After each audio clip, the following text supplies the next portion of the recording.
The Thom Hartmann Program is brought to you in part by the Aiden Forecast, an investment newsletter with weekly updates of leading market indicators and a monthly deep dive into what the details of the economy and the markets mean for investors and retirees. On the web at aidenmarkets.com. Wines have some of the highest pesticide levels in our food chain. This hour brought to you by ecowine.com. Pesticide-free wines, organic wines, imported from France by the Organic Wine Company, ecowine.com. Hartmann Program is brought to you in part by Super Beets.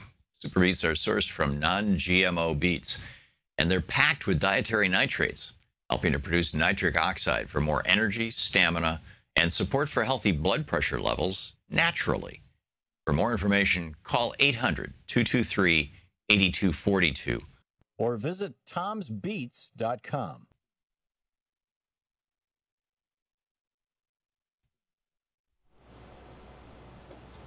It's the Free Speech TV membership drive.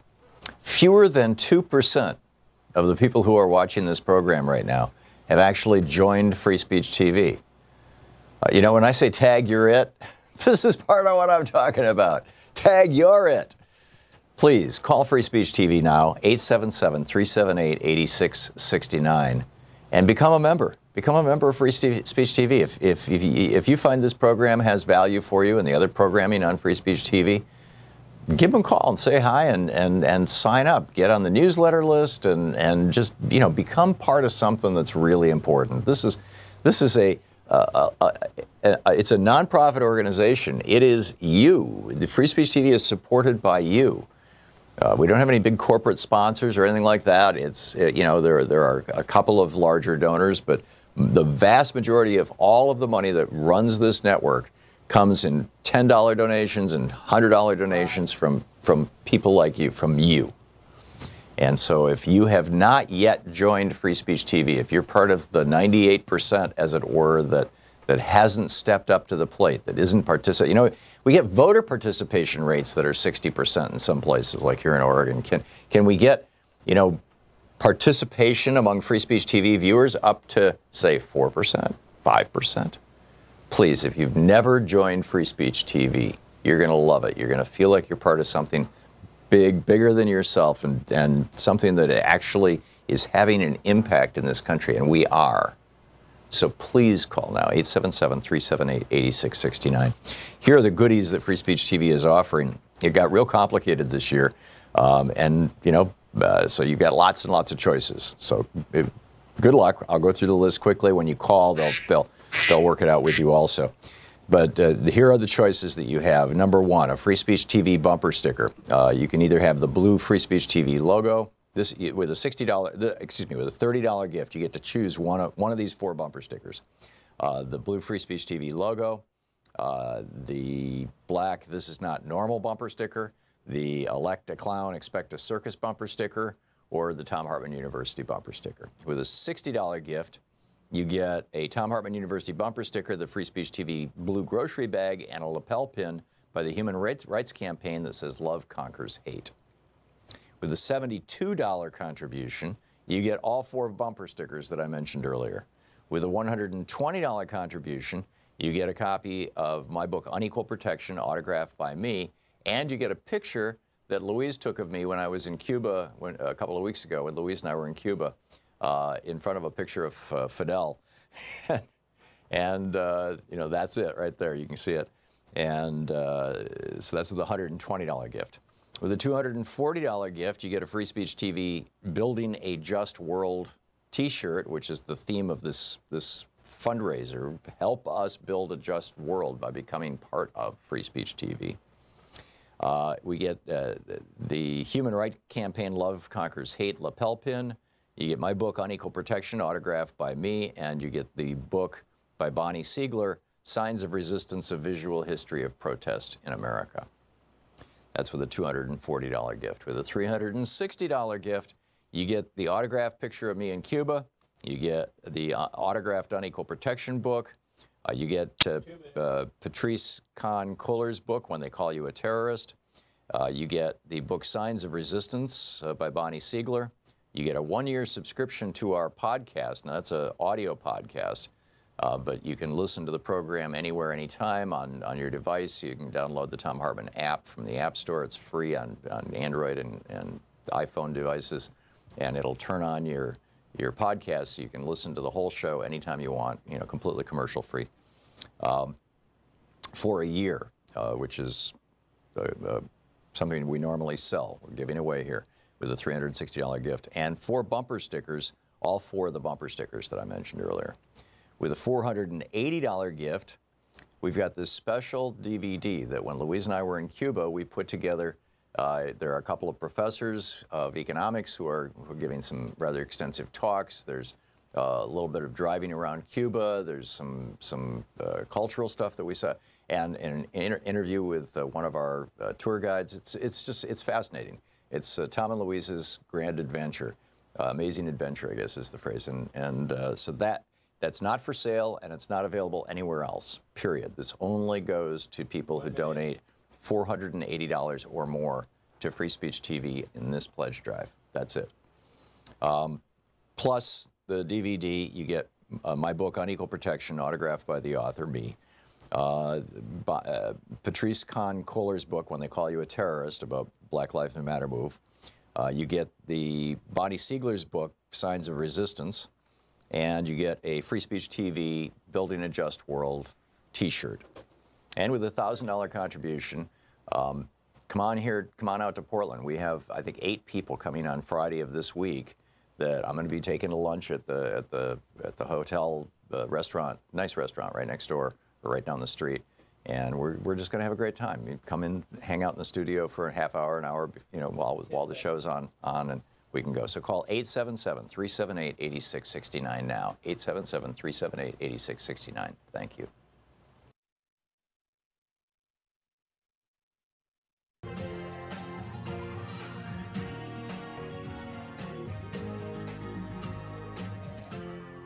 This is the Thom Hartmann Program.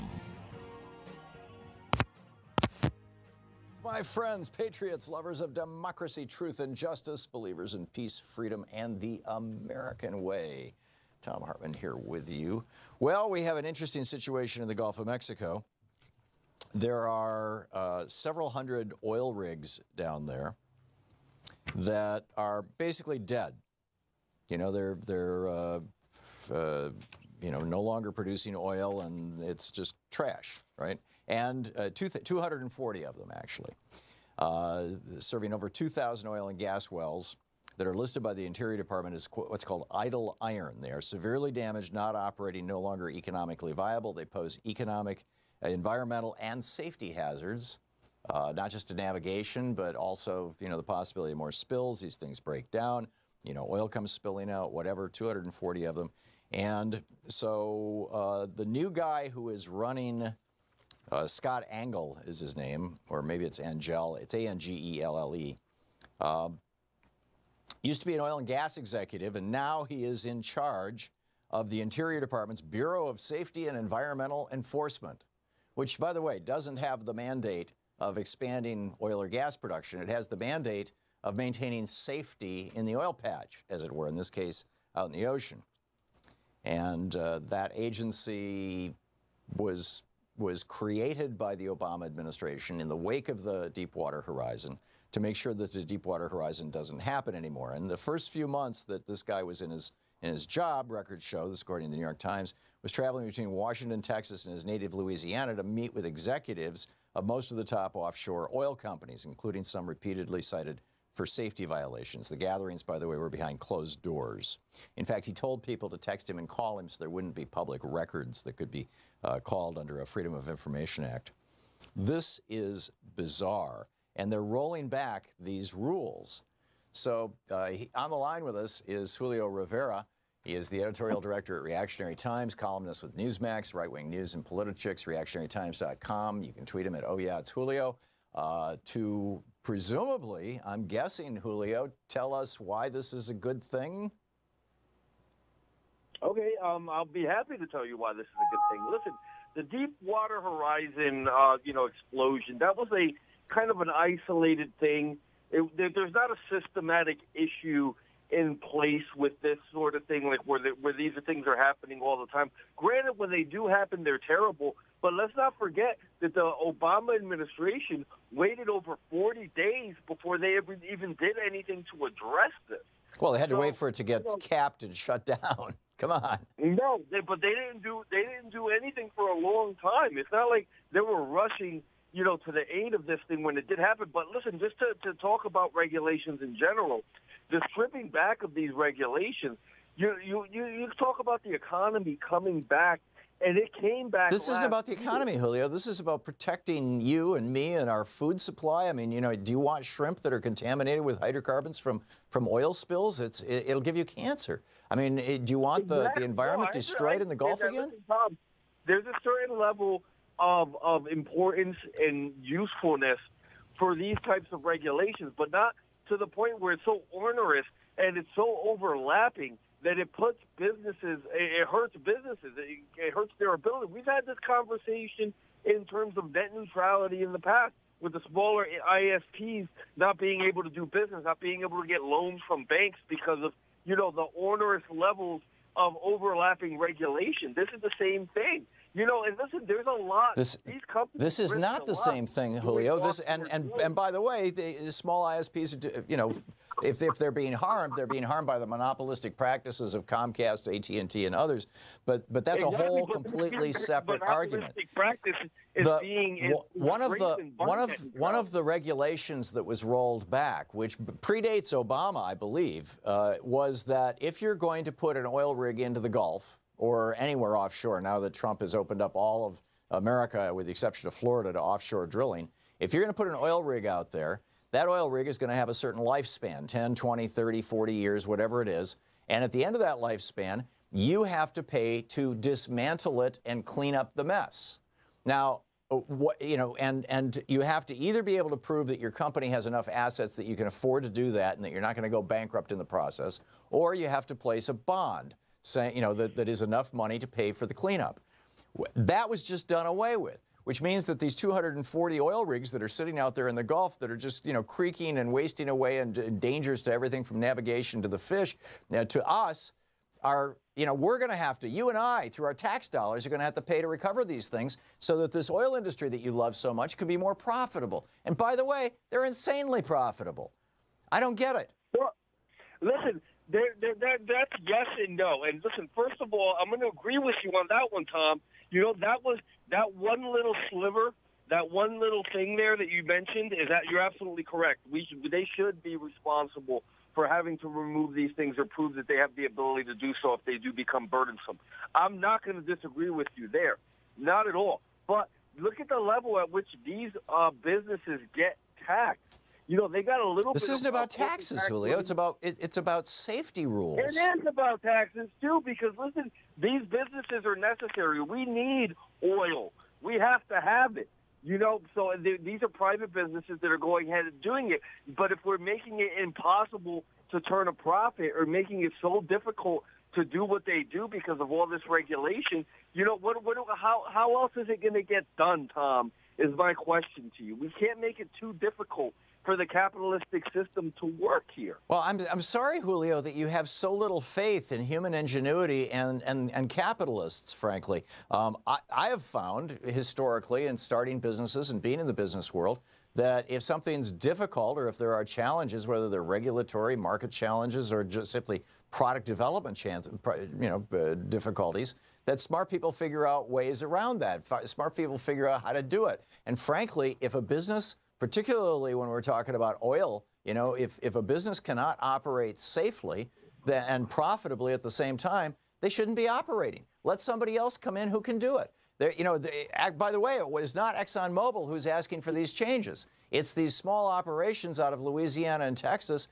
who have been, that this guy who's now running the Safety Bureau used to work with and for, who have been, many of them have been abandoning rigs. They've got lousy safety records. Yeah. One of them just had a guy die a couple months ago as a result of a safety violation. And I say, if these small operators that are trying to isolated incidents, but Tom, you're contradicting yourself. You're talking about how it's bad to have monopolies in place, But these very regulations that you're defending are the things that go ahead and empower and strengthen these monopolies. Why do you think that Ajit Pai, for net neutrality, had all the smaller ISPs in his corner defending him about stripping back net neutrality? And stop going back to net neutrality, Julio. This has nothing to do with that. It doesn't have to, but the concept is the same thing.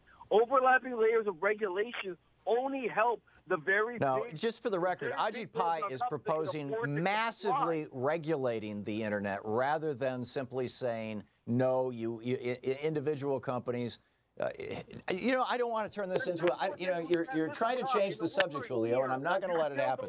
Why should we be allowing, first of all, don't you think it's bizarre and corrupt that an oil industry shill is now in charge of the agency that oversees safety in the oil industry? That's the way that you're painting it. But you're always going to have somebody who's from within that industry, an expert that's assigned to that type of a position. Whether it's Barack Obama as president or whether it's Donald Trump as president, you always have somebody with experience in it. All righty, I leave you with the last word. Julio Rivera, the editorial director at Reactionary Times, columnist at Newsmax, right-wing news and politics, reactionarytimes.com, and you can tweet him at Oh Yeah, It's Julio. Julio, thanks for dropping by. Thank you so much, Tom. Always great to talk to you. Okay, have a good talking with you too. Have a great day. We'll be back. We've got a lot of news and a lot of guests today. Stick around. This is the Thom Hartmann Program. The headline, by the way, for the New York Times article, if you want more about this, is titled, Trump Rollbacks Target Offshore Rules Written with Human Blood. That was the people who died at the Deepwater Horizon.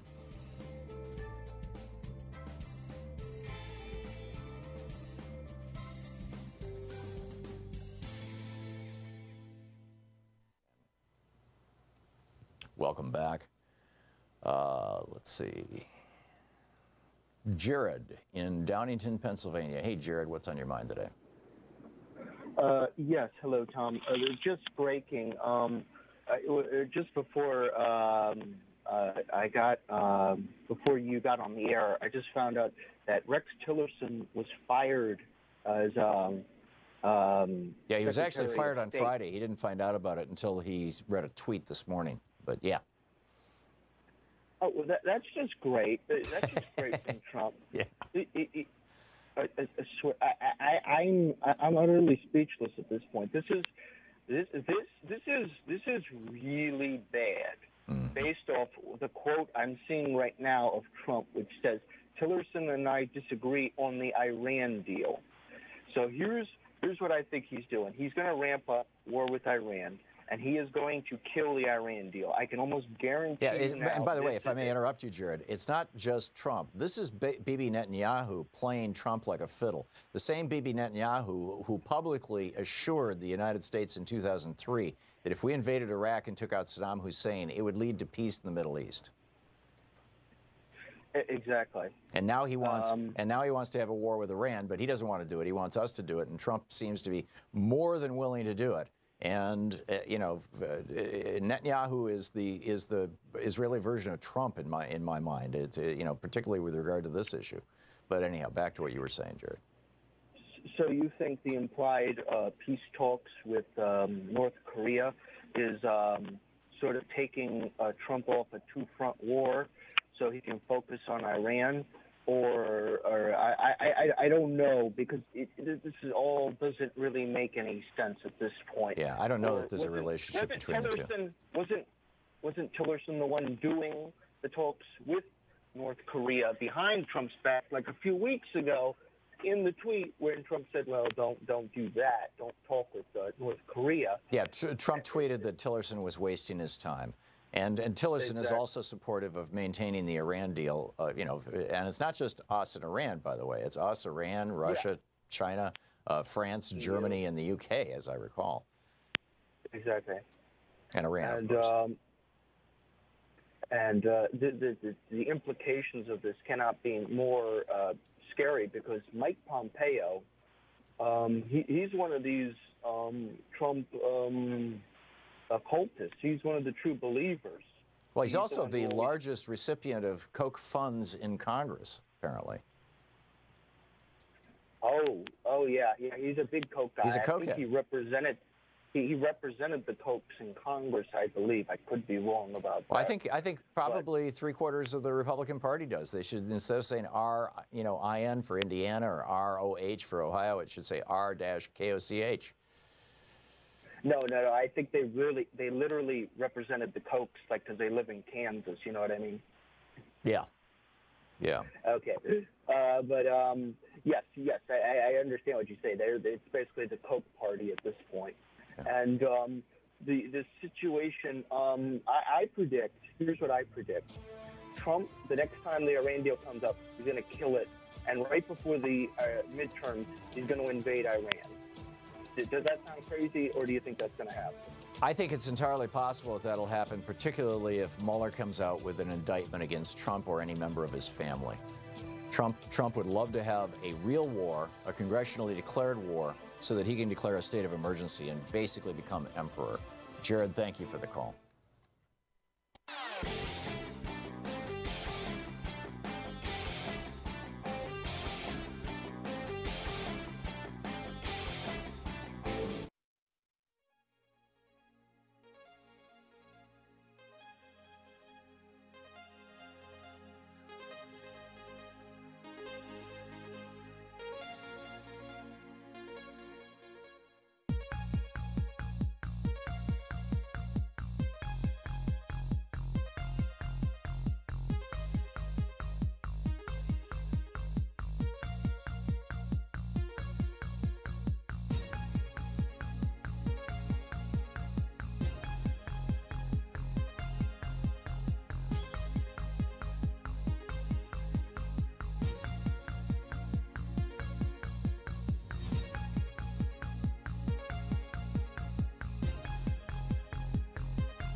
Welcome back. A lot of other stuff in the news. This is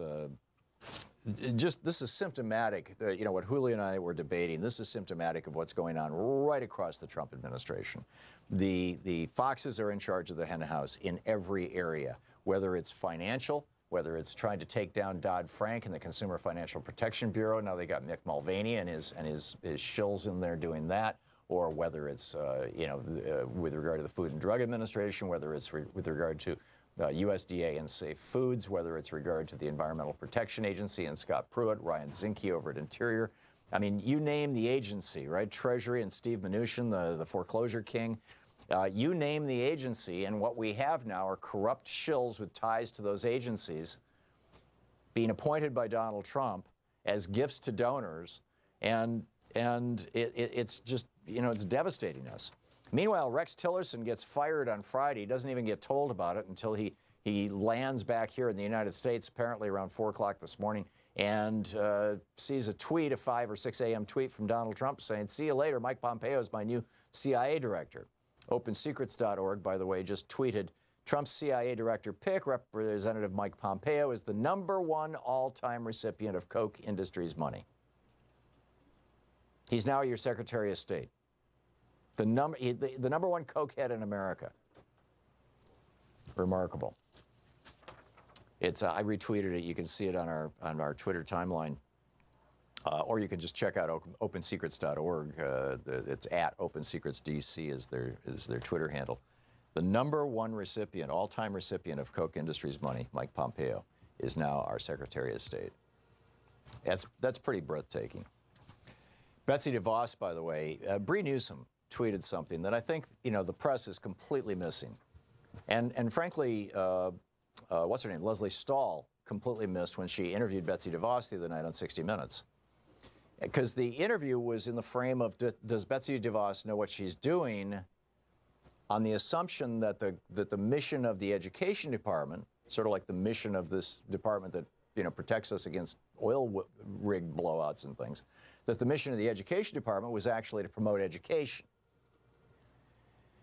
But so Leslie Stahl was asking questions like, doesn't look to me like you're promoting public education. I mean, you know, Michigan's a basket case now after decades of Prince, Amway, DeVos money. You know, Betsy DeVos married into the Amway fortune, and thus is a billionaire, multi-billionaire. And she spent a lot of her money promoting charter schools in Michigan, you know, and her whole rationale that she told Betsy DeVos was, well, when you have competition, when you have for-profit charter schools opening up in a town, it puts pressure on the public schools to get better. And meanwhile, we're going to cut the money to the public schools, which makes no sense and doesn't work. But the bigger point that Bree Newsom is tweeting about this morning, and I don't recall if I retweeted this or if I just liked the tweet, but it's a really important one. She said, describing Betsy DeVos as an incompetent misses the larger reality that her purpose is to undo the civil rights movement in the context of education. Just like Ben Carson's job at Housing and Urban Development at HUD is to undo the civil rights movement with regard to housing. And Jeff Sessions' job over at the Department of Justice is to undo the civil rights movement with regard to the Justice Department. That's what's going on here. That's what the real mission of these people is. So if you look at Betsy DeVos's real job, the one that Donald Trump put her in charge of education to do, was the same thing America's most racist Keebler elf is doing over at the Justice Department. And that, you know, Ben Carson, I don't know how to imitate his voice, and I probably shouldn't. But you know, Ben Carson is doing at HUD is to roll back the rights of minorities and the rights of average working people in the United States, and put the interests of the billionaire class and the very wealthy above absolutely everybody else. That's their job, as defined by Donald Trump. And the media has completely missed it. I mean, you've got, I saw no shortage of pundits on television yesterday, you know, after Stahl's interview on Sunday, and then DeVos was on the Today Show, I believe it was, on Monday morning. And I've seen clips from both. And all these pundits were on going, whoa, Betsy DeVos doesn't seem to know what she's talking about. She's never visited an underperforming school. She's never attended a public school. She grew up rich. She went to private schools her whole entire life. She has never been in a public school. She's never taught in a public school. She's never worked in a public school. I mean, she's probably been in public schools, but she's never been in an underperforming public school. But that doesn't matter. That's, you know, at least to Donald Trump. That doesn't matter to the Republicans, to the GOP shills who are just simply trying to destroy the civil rights movement and make America white again. That's the mission. And Betsy DeVos's job is to make America's schools white again. And if you can do that by moving federal money into private schools, the religious schools and schools in wealthy suburbs, so that all the white kids end up going to those schools and all the people of color end up in the public schools lose their funding, you know, that's fulfilling the mission. MAWA, make America white again. That's what Betsy DeVos is really supposed to be doing, and she's doing it. Listening to the Thom Hartmann Program. Call 202-808-9925. Context, you could describe Betsy DeVos as brilliant, as effective. We'll be back.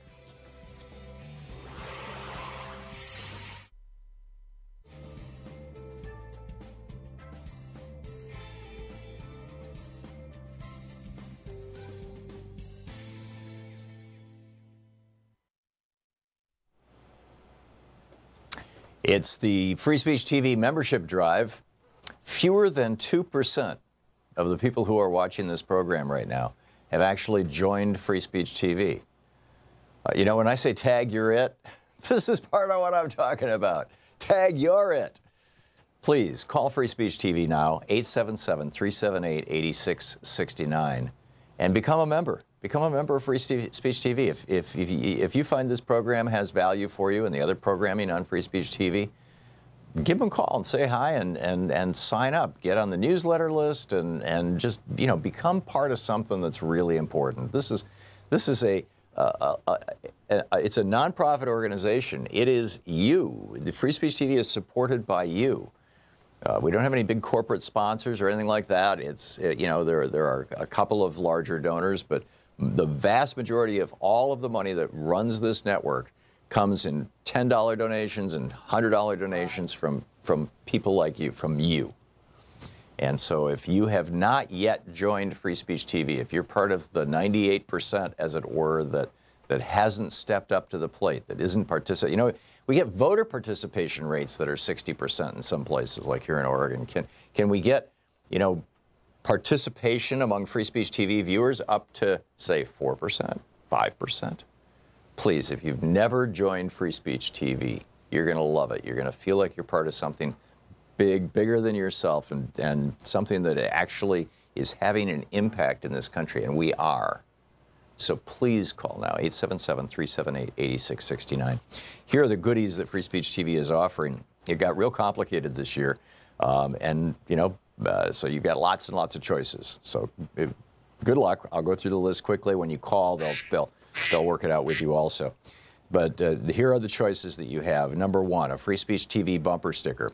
You can either have the blue Free Speech TV logo. This with a with a $30 gift, you get to choose one of these 4 bumper stickers. The blue Free Speech TV logo, the black "This is not normal" bumper sticker, the "Elect a Clown, Expect a Circus" bumper sticker, or the Thom Hartmann University bumper sticker. With a $60 gift, you get a Thom Hartmann University bumper sticker, the Free Speech TV blue grocery bag, and a lapel pin by the Human Rights Campaign that says "Love Conquers Hate." With a $72 contribution, you get all 4 bumper stickers that I mentioned earlier. With a $120 contribution, you get a copy of my book, Unequal Protection, autographed by me, and you get a picture that Louise took of me when I was in Cuba a couple of weeks ago, when Louise and I were in Cuba, in front of a picture of Fidel. And, you know, that's it right there. You can see it. And so that's with a $120 gift. With a $240 gift, you get a Free Speech TV Building a Just World t-shirt, which is the theme of this fundraiser. Help us build a just world by becoming part of Free Speech TV. We get the Human Rights Campaign Love Conquers Hate lapel pin. You get my book, Unequal Protection, autographed by me, and you get the book by Bonnie Siegler, Signs of Resistance, A Visual History of Protest in America. That's with a $240 gift. With a $360 gift, you get the autographed picture of me in Cuba. You get the autographed Unequal Protection book. You get Patrice Kahn-Kohler's book, When They Call You a Terrorist. You get the book Signs of Resistance by Bonnie Siegler. You get a 1-year subscription to our podcast. Now, that's an audio podcast, but you can listen to the program anywhere, anytime on your device. You can download the Thom Hartmann app from the App Store. It's free on Android and iPhone devices, and it'll turn on your podcast so you can listen to the whole show anytime you want, you know, completely commercial free,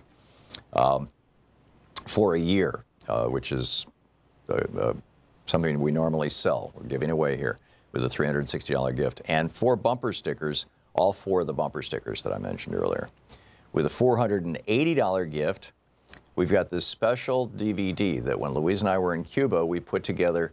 There are a couple of professors of economics who are giving some rather extensive talks. There's a little bit of driving around Cuba. There's some cultural stuff that we saw, and an interview with one of our tour guides. It's fascinating. It's Tom and Louise's grand adventure, amazing adventure, I guess is the phrase. So that's not for sale, and it's not available anywhere else, period. This only goes to people who donate $480 or more to Free Speech TV in this pledge drive. That's it. Plus the DVD, you get my book, Unequal Protection, autographed by the author, me. Patrice Kahn-Kohler's book, When They Call You a Terrorist, about Black Lives Matter move. You get the Bonnie Siegler's book, Signs of Resistance, and you get a Free Speech TV Building a Just World t-shirt. And with a $1,000 contribution, come on out to Portland. We have, I think, 8 people coming on Friday of this week that I'm going to be taking to lunch at the hotel restaurant, nice restaurant right next door or right down the street. And we're just going to have a great time. You come in, hang out in the studio for a half hour, an hour, you know, while the show's on, and we can go. So call 877-378-8669 now. 877-378-8669. Thank you. Want to connect with the show online? You can find the Thom Hartmann Program on Facebook, Twitter, and Instagram.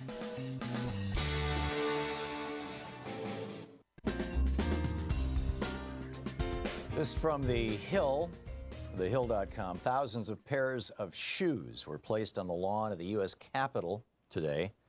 Roughly one for every child who has been killed in a school shooting since the 2012 Sandy Hook massacre. 7,000 children killed in school massacres just since Sandy Hook in 2012. Think about that for a minute. 7,000 children. We have sacrificed in this country 7,000 children just in the last 5 years on the altar of the National Rifle Association and the weapons manufacturing and selling industry. That's breathtaking. I haven't seen anything about it on television, but I haven't been watching all that studiously. Everybody seems to be all freaked out about Rex Tillerson, which is another, you know, pretty bizarre thing. Yesterday, Tillerson joined with Theresa May in condemning Russia for poisoning a Russian spy or an ex-spy in the UK. The British government, British intelligence, is asserting, the Prime Minister, Theresa May, explicitly asserting that they believe that the agent that killed this spy or that poisoned this spy and his daughter, and apparently a police officer as well, was, you know, manufactured in Russia, and therefore the dirty deed was done by Russians. Now the Russians are denying this, and I don't know that the Brits have hard evidence, but they certainly have this conclusion. And Tillerson apparently shared that conclusion 12 hours ago and said, yeah, you know, Russia shouldn't have done that. At the same time, that Sarah Huckabee Sanders referred to even mention, you know, Russia's involvement or possible involvement with that in the press conference, which leads you to wonder, you know, what's the deal here? I'm all in favor of the U.S. having good relations with Russia.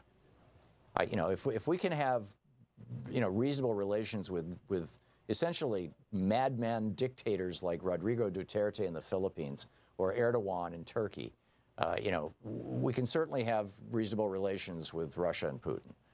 But that said, you know, no ally, no other country, and frankly, I think Russia should be, no other country should be beyond reproach. I mean, what, you can't criticize what they do? I mean, we criticize what the UK does, we criticize what France does, but Trump is just like in paralysis mode, and I don't know if it's because he's afraid that, you know, it's going to come out what he was, you know, that he was hooking up with hookers at the Miss Universe in Moscow, or frankly, I think it's going to be more that Trump has been doing business, particularly since his last bankruptcy, with Russian oligarchs. And, you know, with or without the government, I've said this many times, I think that the real scandal here is going to end up to be, you know, money laundering and corruption on the part of the Trump organization and probably the Kushner organization. And, you know, this is where we're going to go with it. But whatever it may be, Rex Tillerson comes out and criticizes Russia, and 12 hours later, he's fired. And he's replaced by Mike Pompeo, you know, the guy who was meeting with Russians just a couple months ago, which, again, nothing wrong with that. As the director of the CIA, I actually think it's a good thing. But Mike Pompeo is also the number one recipient of, he's the number one cokehead, or was the number one cokehead in Congress, and, you know, of coke money. And, you know, on the one hand, Mike Pompeo is a smart guy, right? He's, you know, Harvard Law and all that kind of stuff. He's a very smart man. On the other hand, his career in Congress was extremely undistinguished. He was basically a right-wing hack. And, you know, we put him in charge of the CIA. Now he's going to be in charge of the State Department. I'm not even sure that he needs confirmation, because he's already been confirmed to the CIA. So, it'll be a non-controversial, as in there won't be a venue for controversy thing. So we'll see where this goes. Bill in St. Helens, Oregon. Hey, Bill, what's on your mind today? Tom, I was listening to Julio, and I just love it because the first thing it brought back to my mind was, and by the way, they just came out with a new one in February. The OMB comes out with a report apparently annually called Draft Report to Congress on the Benefits and Costs of Federal Regulations and Agency Compliance with Unfunded Mandates Reform Act 2017. And what it says consistently, every department, regulations save money. That's right. What people like Julio don't get is, of course, businesses can make insane profits if they poison their customers, if they poison the earth, if they essentially legally lie, cheat, and steal. I'm so happy businesses can make so much money. But what people like Julio don't seem to understand is you and I pick up the tab. You alluded to that. You and I pick up the tab. And I don't understand why that's so clear to people. Anyway, I would encourage people to look at the report. OMB, it basically was not even mentioned by the Trump administration because it totally undermined their position about Obama-era regulation. Yeah, the only reference I saw to that at all in the media was, I think, on Chris Hayes' show, and it was just relatively in passing, as a half-a-minute segment or something. Yeah. There was an article about it in the New York Times, but, basically it was completely ignored. It's truly mind-boggling how much money regulation saves. And by the way, I think Julio and most business people, as a matter of fact, I've seen studies in the past, businesses, they look at, they years ago they did a study for businesses and they said, if you keep doing your business practices the way you are, you'll be out of business in 6-8 years.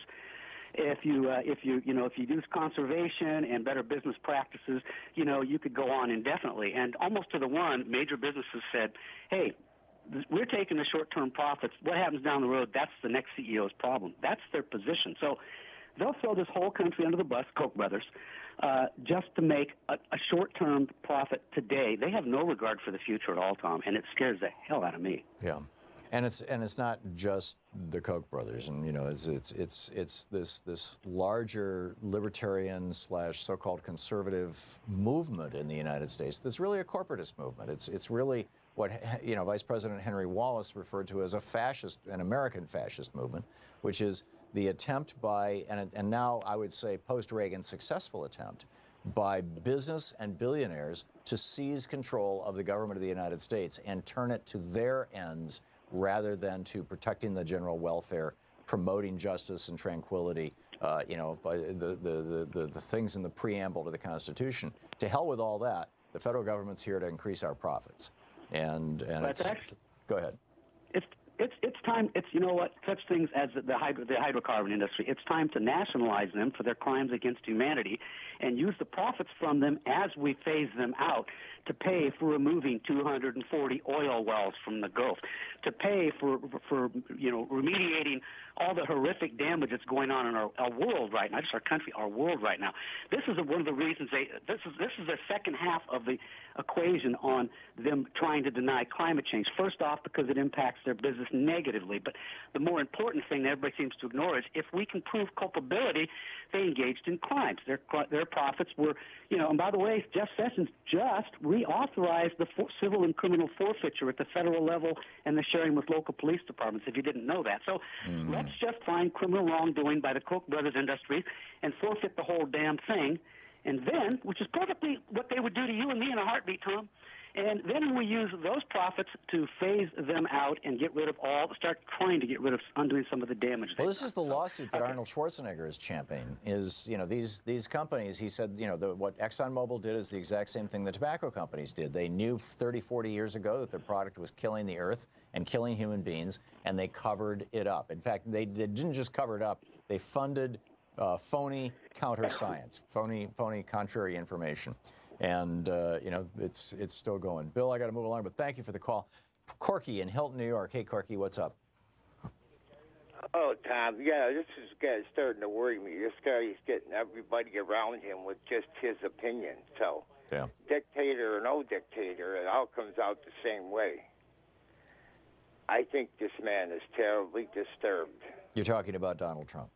Yes, he should be removed. And then we get Mike Pence.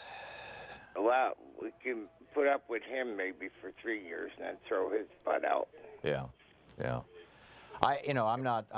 Please don't misunderstand me. I'm not saying we shouldn't impeach Trump because we get Pence. That Trump is a clear and present danger to America. He's a corrupt oligarch, who is now in charge of the executive branch of our government, which is not a good or healthy thing. Mike Pence is merely a front man, a toady for the Koch brothers and their network, and has been his whole political life. Is that okay?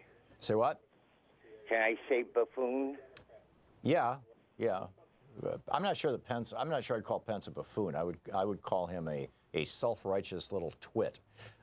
He's like, he's a very, very strange man. I think I mentioned I debated him a number of years ago at the Heritage Foundation, and it was for a talkers event, and it was quite a shock. It was quite a shock. This is when he was just a member of Congress. I miss politicians. I miss Teddy Kennedy. I miss, I miss politicians, even Republicans. Yeah, in fact, this week is the 50th anniversary of Bobby Kennedy announcing that he was going to run for president of the United States. And in his announcement, he said some just, truly extraordinary stuff. I will play that clip when we come back from the next break. Corky, thanks a lot for the call. It's good hearing from you.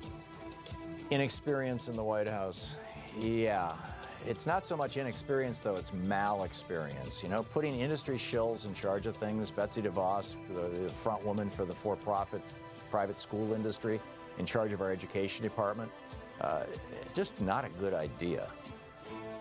You're listening to Thom Hartmann. Visit thomhartmann.com for audio and video archives. We'll be back with more of the news of the day and your calls in just a moment, right here where we're defending America from the weapons of mass deception.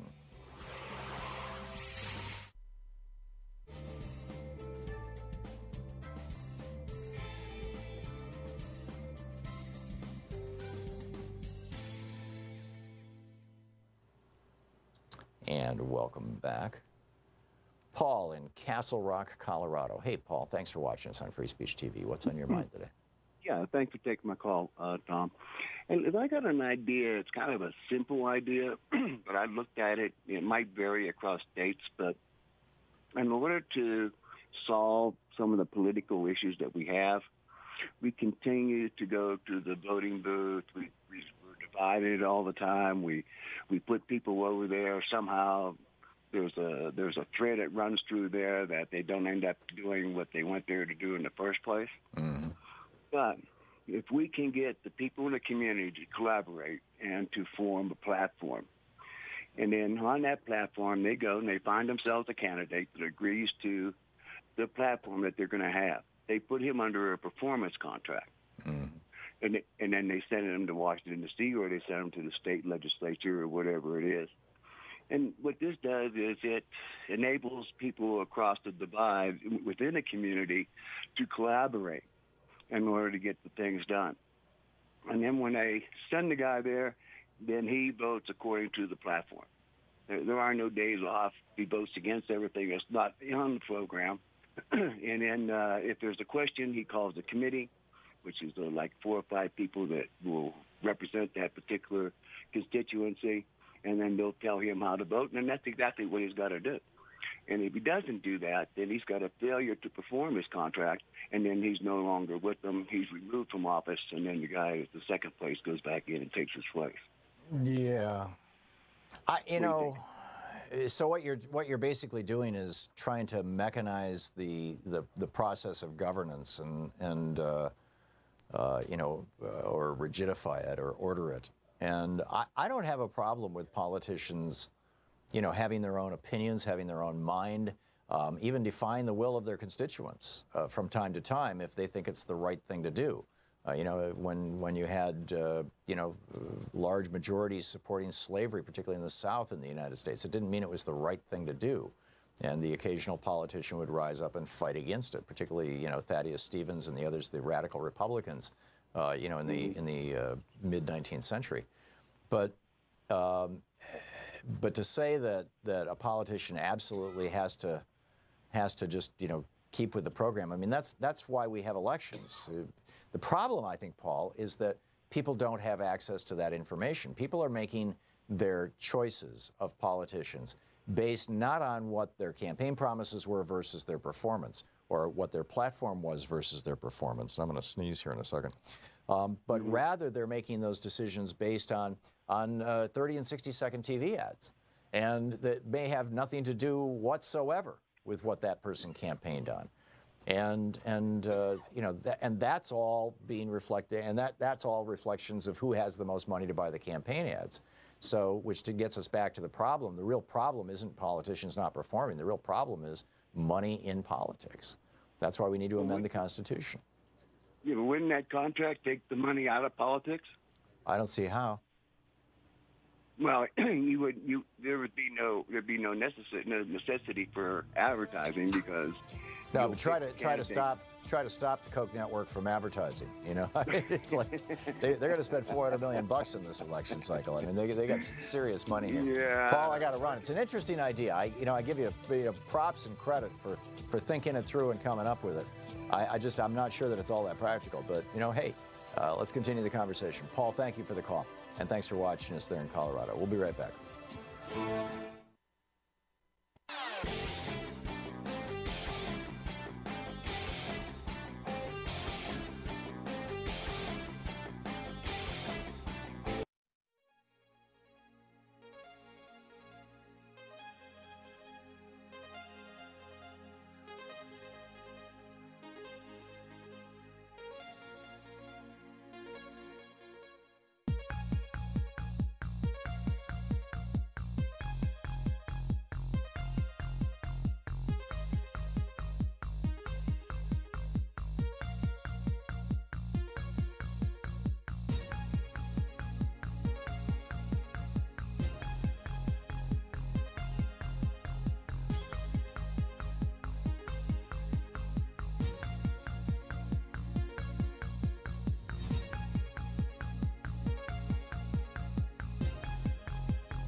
It's the Thom Hartmann Program, speaking the truth the multinational corporations would really rather you didn't know all about.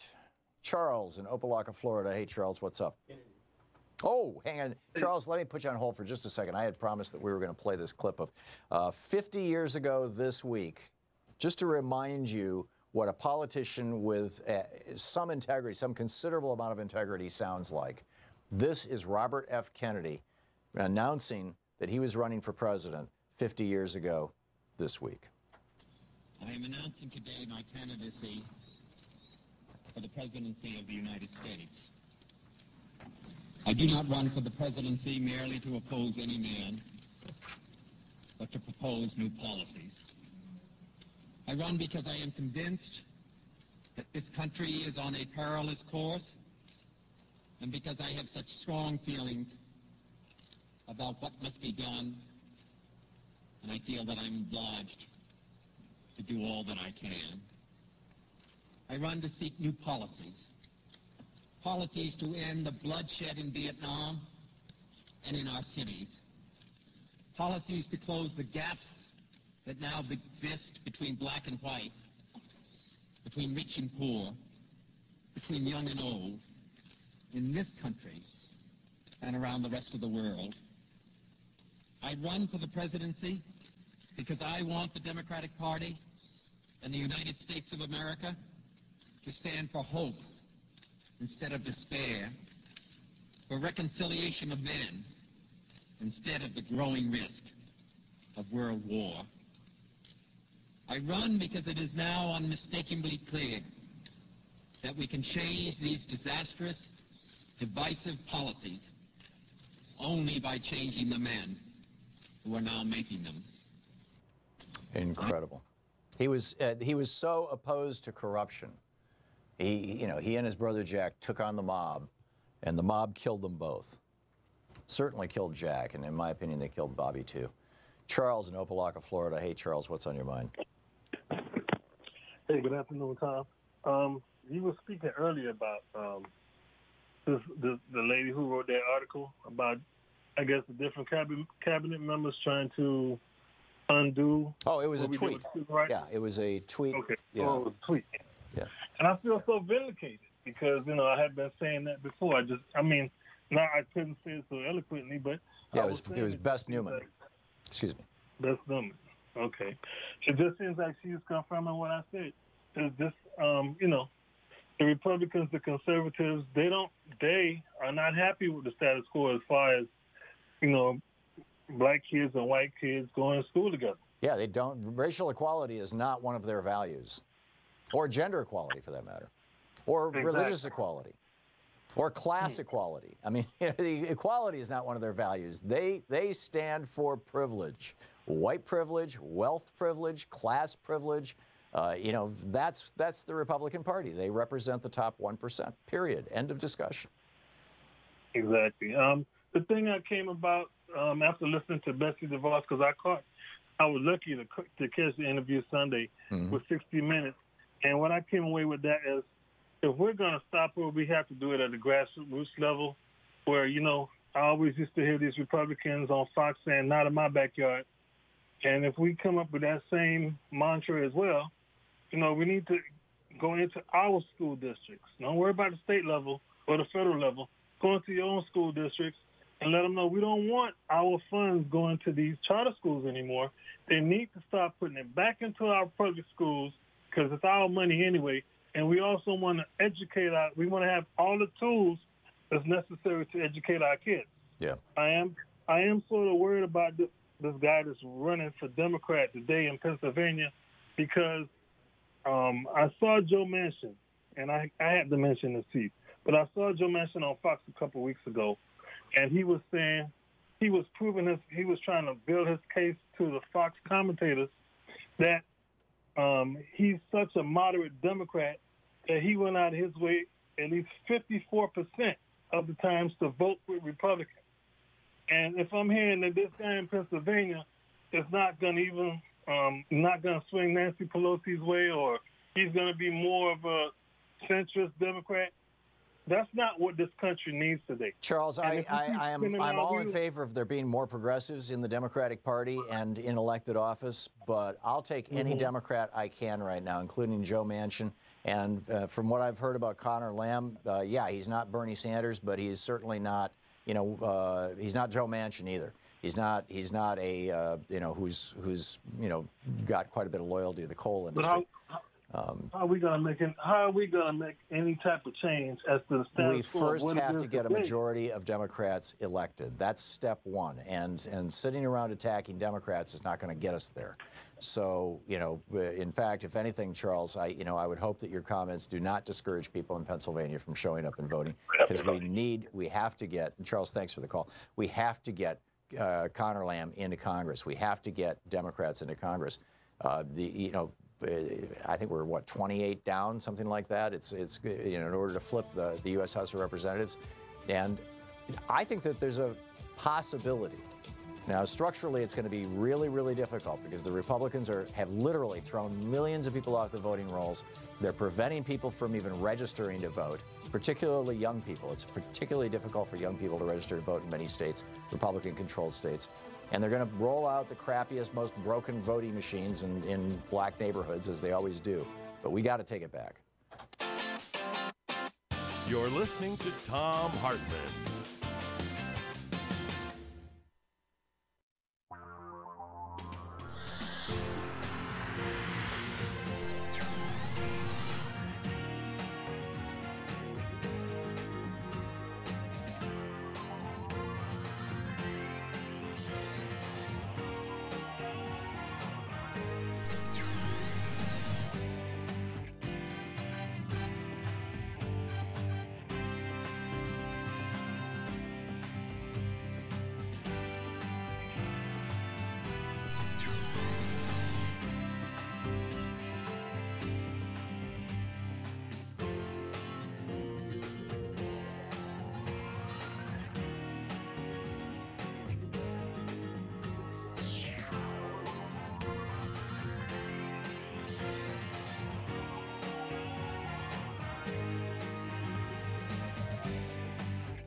The Thom Hartmann Program is brought to you in part by the Aiden Forecast, an investment newsletter with weekly updates of leading market indicators and a monthly deep dive into what the details of the economy and the markets mean for investors and retirees. On the web at aidenmarkets.com. Wines have some of the highest pesticide levels in our food chain. This hour brought to you by ecowine.com. Pesticide-free wines, organic wines, imported from France by the Organic Wine Company, ecowine.com. Hartmann Program is brought to you in part by Super Beets. Super Beets are sourced from non-GMO beets, and they're packed with dietary nitrates, helping to produce nitric oxide for more energy, stamina, and support for healthy blood pressure levels naturally. For more information, call 800-223-8242 or visit tomsbeets.com.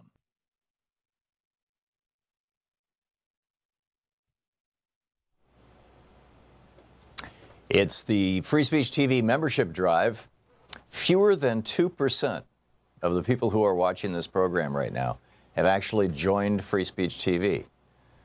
You know, when I say tag you're it, this is part of what I'm talking about. Tag you're it. Please call Free Speech TV now, 877-378-8669, and become a member. Become a member of Free Speech TV. If you find this program has value for you and the other programming on Free Speech TV, give them a call and say hi and sign up. Get on the newsletter list and just, you know, become part of something that's really important. This is it's a nonprofit organization. It is you. The Free Speech TV is supported by you. We don't have any big corporate sponsors or anything like that. It's, you know, there are a couple of larger donors, but the vast majority of all of the money that runs this network comes in $10 donations and $100 donations from people like you, from you. And so if you have not yet joined Free Speech TV, if you're part of the 98%, as it were, that hasn't stepped up to the plate, that isn't participating, you know, we get voter participation rates that are 60% in some places, like here in Oregon. Can we get, you know, participation among Free Speech TV viewers up to, say, 4%, 5%? Please, if you've never joined Free Speech TV, you're going to love it. You're going to feel like you're part of something bigger than yourself, and something that actually is having an impact in this country, and we are. So please call now, 877-378-8669. Here are the goodies that Free Speech TV is offering. It got real complicated this year, and, you know, so you've got lots and lots of choices. So good luck. I'll go through the list quickly. When you call, they'll work it out with you also. But here are the choices that you have. Number one, a Free Speech TV bumper sticker. You can either have the blue Free Speech TV logo. This with a with a $30 gift, you get to choose one of these 4 bumper stickers. The blue Free Speech TV logo, the black "This is not normal" bumper sticker, the "Elect a Clown, Expect a Circus" bumper sticker, or the Thom Hartmann University bumper sticker. With a $60 gift, you get a Thom Hartmann University bumper sticker, the Free Speech TV blue grocery bag, and a lapel pin by the Human Rights Campaign that says "Love Conquers Hate." With a $72 contribution, you get all 4 bumper stickers that I mentioned earlier. With a $120 contribution, you get a copy of my book, Unequal Protection, autographed by me, and you get a picture that Louise took of me when I was in Cuba a couple of weeks ago, when Louise and I were in Cuba, in front of a picture of Fidel. And, you know, that's it right there. You can see it. And so that's with a $120 gift. With a $240 gift, you get a Free Speech TV Building a Just World t-shirt, which is the theme of this fundraiser. Help us build a just world by becoming part of Free Speech TV. We get the Human Rights Campaign Love Conquers Hate lapel pin. You get my book, Unequal Protection, autographed by me, and you get the book by Bonnie Siegler, Signs of Resistance, A Visual History of Protest in America. That's with a $240 gift. With a $360 gift, you get the autographed picture of me in Cuba. You get the autographed Unequal Protection book. You get Patrice Kahn-Kuller's book, When They Call You a Terrorist. You get the book Signs of Resistance by Bonnie Siegler. You get a 1-year subscription to our podcast. Now, that's an audio podcast. But you can listen to the program anywhere, anytime on your device. You can download the Thom Hartmann app from the App Store. It's free on Android and iPhone devices, and it'll turn on your podcast so you can listen to the whole show anytime you want, completely commercial free, for a year, which is something we normally sell. We're giving away here with a $360 gift, and 4 bumper stickers, all 4 of the bumper stickers that I mentioned earlier. With a $480 gift, we've got this special DVD that when Louise and I were in Cuba, we put together. There are a couple of professors of economics who are giving some rather extensive talks. There's a little bit of driving around Cuba. There's some cultural stuff that we saw, and an interview with one of our tour guides. It's fascinating. It's Thom and Louise's grand adventure, amazing adventure, I guess is the phrase. So that's not for sale, and it's not available anywhere else. Period. This only goes to people who donate $480 or more to Free Speech TV in this pledge drive. That's it. Plus the DVD, you get my book on equal protection, autographed by the author, me. Patrice Kahn-Kohler's book, When They Call You a Terrorist, about Black Lives Matter move. You get the Bonnie Siegler's book, Signs of Resistance, and you get a Free Speech TV Building a Just World t-shirt. And with a $1,000 contribution, come on out to Portland. We have, I think, 8 people coming on Friday of this week that I'm going to be taking to lunch at the hotel restaurant, nice restaurant right next door, or right down the street. And we're just going to have a great time. You come in, hang out in the studio for a half hour, an hour, while the show's on, and we can go. So call 877-378-8669 now. 877-378-8669. Thank you.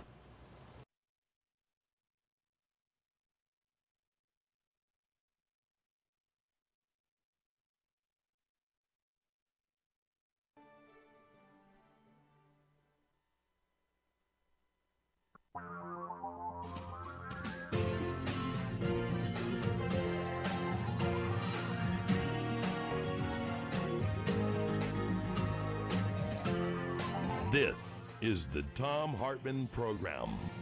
Welcome back. Thom Hartmann here with you, and very pleased to have with us on the line Katrina vanden Heuvel, the publisher and editor of The Nation magazine, the website thenation.com. You can tweet her at Katrina Nation or at The Nation. And Katrina, welcome back to the program. Thank you, Tom. How are you? I am great, and you are one of the most astute political observers I know. There are very few people who I have as much or more respect for on this earth in terms of political observation. And I'm curious your thoughts on what's going on right now with Rex Tillerson and being fired right after Sanders, Merkley, Feinstein, and Murphy were apparently communicating with him. You want to tell us about this? Yeah, I mean, I think Tillerson's departure is not a surprise. It happened, I thought it was going to happen in February. What we see with Pompeo, though, who's going to come in as Secretary of State and first woman head of the CIA, if she's confirmed, are 2 people who have condoned torture. Pompeo, as my colleague John Nichols has up on our site, thenation.com, this morning, is very much a Koch brothers acolyte. He's the largest recipient of their contributions lifetime. Yeah, I mean, that's something. And, one always wants women to rise, but Gina Haspel, has a history of having overseen torture black sites in Thailand. So I think and Pompeo, not surprisingly, joins an administration which has as possibly number 2 or 3 foreign policy priority is to tear up the Iran nuclear deal, which I believe has stabilized the region, makes our country more secure, and is a valuable treaty, one of the most important foreign policy successes of the Obama administration. I don't think you alluded, Tom, to the letter sent by Senators Feinstein, Merkley, Sanders, and Murphy, March 8th, to Tillerson, seeking a restart of arms control agreements with Russia. What strikes me, and you're a great follower of the media, is we really haven't seen a peep about this in, quote, the mainstream media. It goes against the narrative. Now, these 4 are good Democrats. They've been very much on board on the need for investigation of Russian meddling, interference, possible collusion. That's important. But I think they also understand that we're at a perilous moment in U.S.-Russian relations. And the U.S. and Russia have been at counterpoints at other times in our history, but have managed to continue arms control, which is vital. You saw the Trump statement on a nuclear posture review. You saw Putin's speech of March 1. These are saber-rattling documents and speeches, but they are tit for tat almost. I mean, you can see the counterpoint reaction, and I think that cycle desperately needs to be broken, and the possibility of renewed arms control discussions restarted. William Perry, the Clinton Defense Secretary, no peacenik, believes we're on the abyss.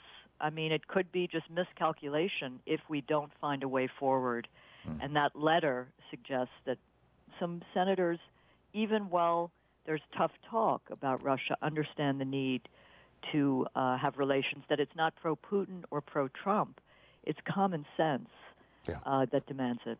Yeah, amen. You mentioned the Iran deal. It seems to me that Bibi Netanyahu is basically just playing Donald Trump. And Netanyahu desperately, you know, this is the guy who in 2003 told us publicly, you know, said to the United States, if you guys invade Iraq and you take down Saddam Hussein, it will generate peace in the region. And now he's telling us to bomb Iran. And I'm wondering if he's the major influence on Trump on this thing. Well, he's certainly an influence, and a very, very corrosive, toxic influence.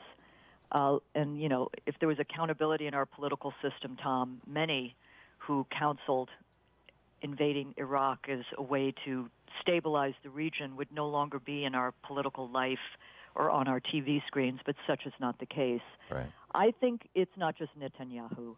I think it's forces in this country close to Trump and people inside the administration who have wanted to pull apart that agreement for years. And Trump campaigned on it partly because he's so obsessed with undoing anything Obama did, partly because he's so pathologically megalomaniac, he can do better, art of the deal. But no question that there are forces in the region, such as Israel, leading the way, who want to see Iran sidelined. Ironically, and Saudi Arabia, you know too. this, and Saudi Arabia. And, you know, it's Trump, it's Jared Kushner, I mean, it's Shelley Adelson, who's allegedly going to pay for the moving of the U.S. Embassy to Jerusalem, which will also destabilize the region. But ironically, the Iraq War enhanced Iran's position in the region.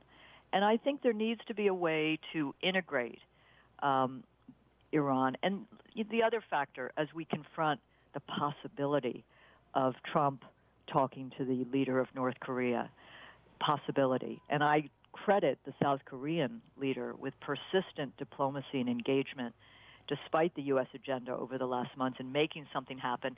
I don't like the establishment mandarins who say, well, it's really dangerous if you don't have a real process before a summit. I say let's try and talk peace and not exchange bombs. Let's see where we can go. But you tear up the Iran deal, and what kind of message does that send to other countries you're trying to work with to, at best, denuclearize, at minimum to freeze or to, contain nuclear programs, which is critical in these times. Yeah, Kim would reasonably look at Trump tearing up that Iran deal and saying, well, why should I cut a similar deal with you guys when, your word is no good? It's pretty amazing. Well, I mean, Tom, as you know, one of the reasons someone like Kim has a nuclear program is because you look out and you see what's happened to countries, for example, Libya, which gave up its nuclear program, regime change. And I credit, the magazine was always seeking Bernie Sanders to say more during the presidential campaign on foreign policy. I think he gave a very good speech months after the campaign was over. But he did speak forcefully. Regime change is not a policy. It's not a strategy. It has failed us, and it makes the world more insecure and destabilizes. Yeah, and it's been failing us all the way back to the Spanish-American War, I would argue. Absolutely. Absolutely. One of the things that I think I've noticed, I haven't been a super close student of the Connor Lamb, Rick Saccone race in Pennsylvania outside of just, kind of the media feed. But it sure looks to me like Connor Lamb is running on the economy, on jobs, on the tax bill was stupid, rather than let's get hysterical about Russia. To what extent do you think that the Democratic Party is shooting itself in the foot by making this the cornerstone of so much of their policy?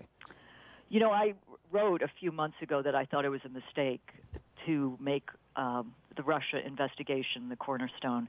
I think we've seen a shift. I think we've seen a shift so that the Russia investigation goes on in different ways. I mean, obviously, the House Intelligence Committee, I think, mistakenly was shut down by Republicans. But it goes on, but that Democrats are speaking more in key races about just what you suggested, Connor Lamb, is jobs, the economy, preserving Social Security, Medicare, Medicaid. These are core issues in the lives of people. I think the real malpractice is media malpractice, Tom, where I think you turn on the cable stations, MSNBC, CNN, and Fox, to a certain extent, do Russia almost to the exclusion, almost. Seen a little bit of a shift to, you know, stories that progressives need to tell about what they're achieving in these times. I think Chris Hayes, who is contributing editor to The Nation, who has a show on MSNBC, you know, he tries to do the West Virginia strike. He brings on discussion about tariffs and global trade agendas, but it's not central. And I do think it's a mistake because we need to go into this election armed with counterpoints to Trump's con game and his appeal to workers, which is a con and a scam. Amen. Amen. And we do need to find out what the hell happened with Russia. You know, Absolutely. But I mean, that goes on and it should go on. Yeah, absolutely. But we also need not to treat it as warfare in my mind, but as we need to enhance our democracy. Agreed. Agreed. I'm sorry, Katrina. It's a hard break. Hang on. This is the Thom Hartmann Program. Katrina Vanden Heuvel, thenation.com. Katrina, thank you so much. Thank you. Great talking with you. We'll be back.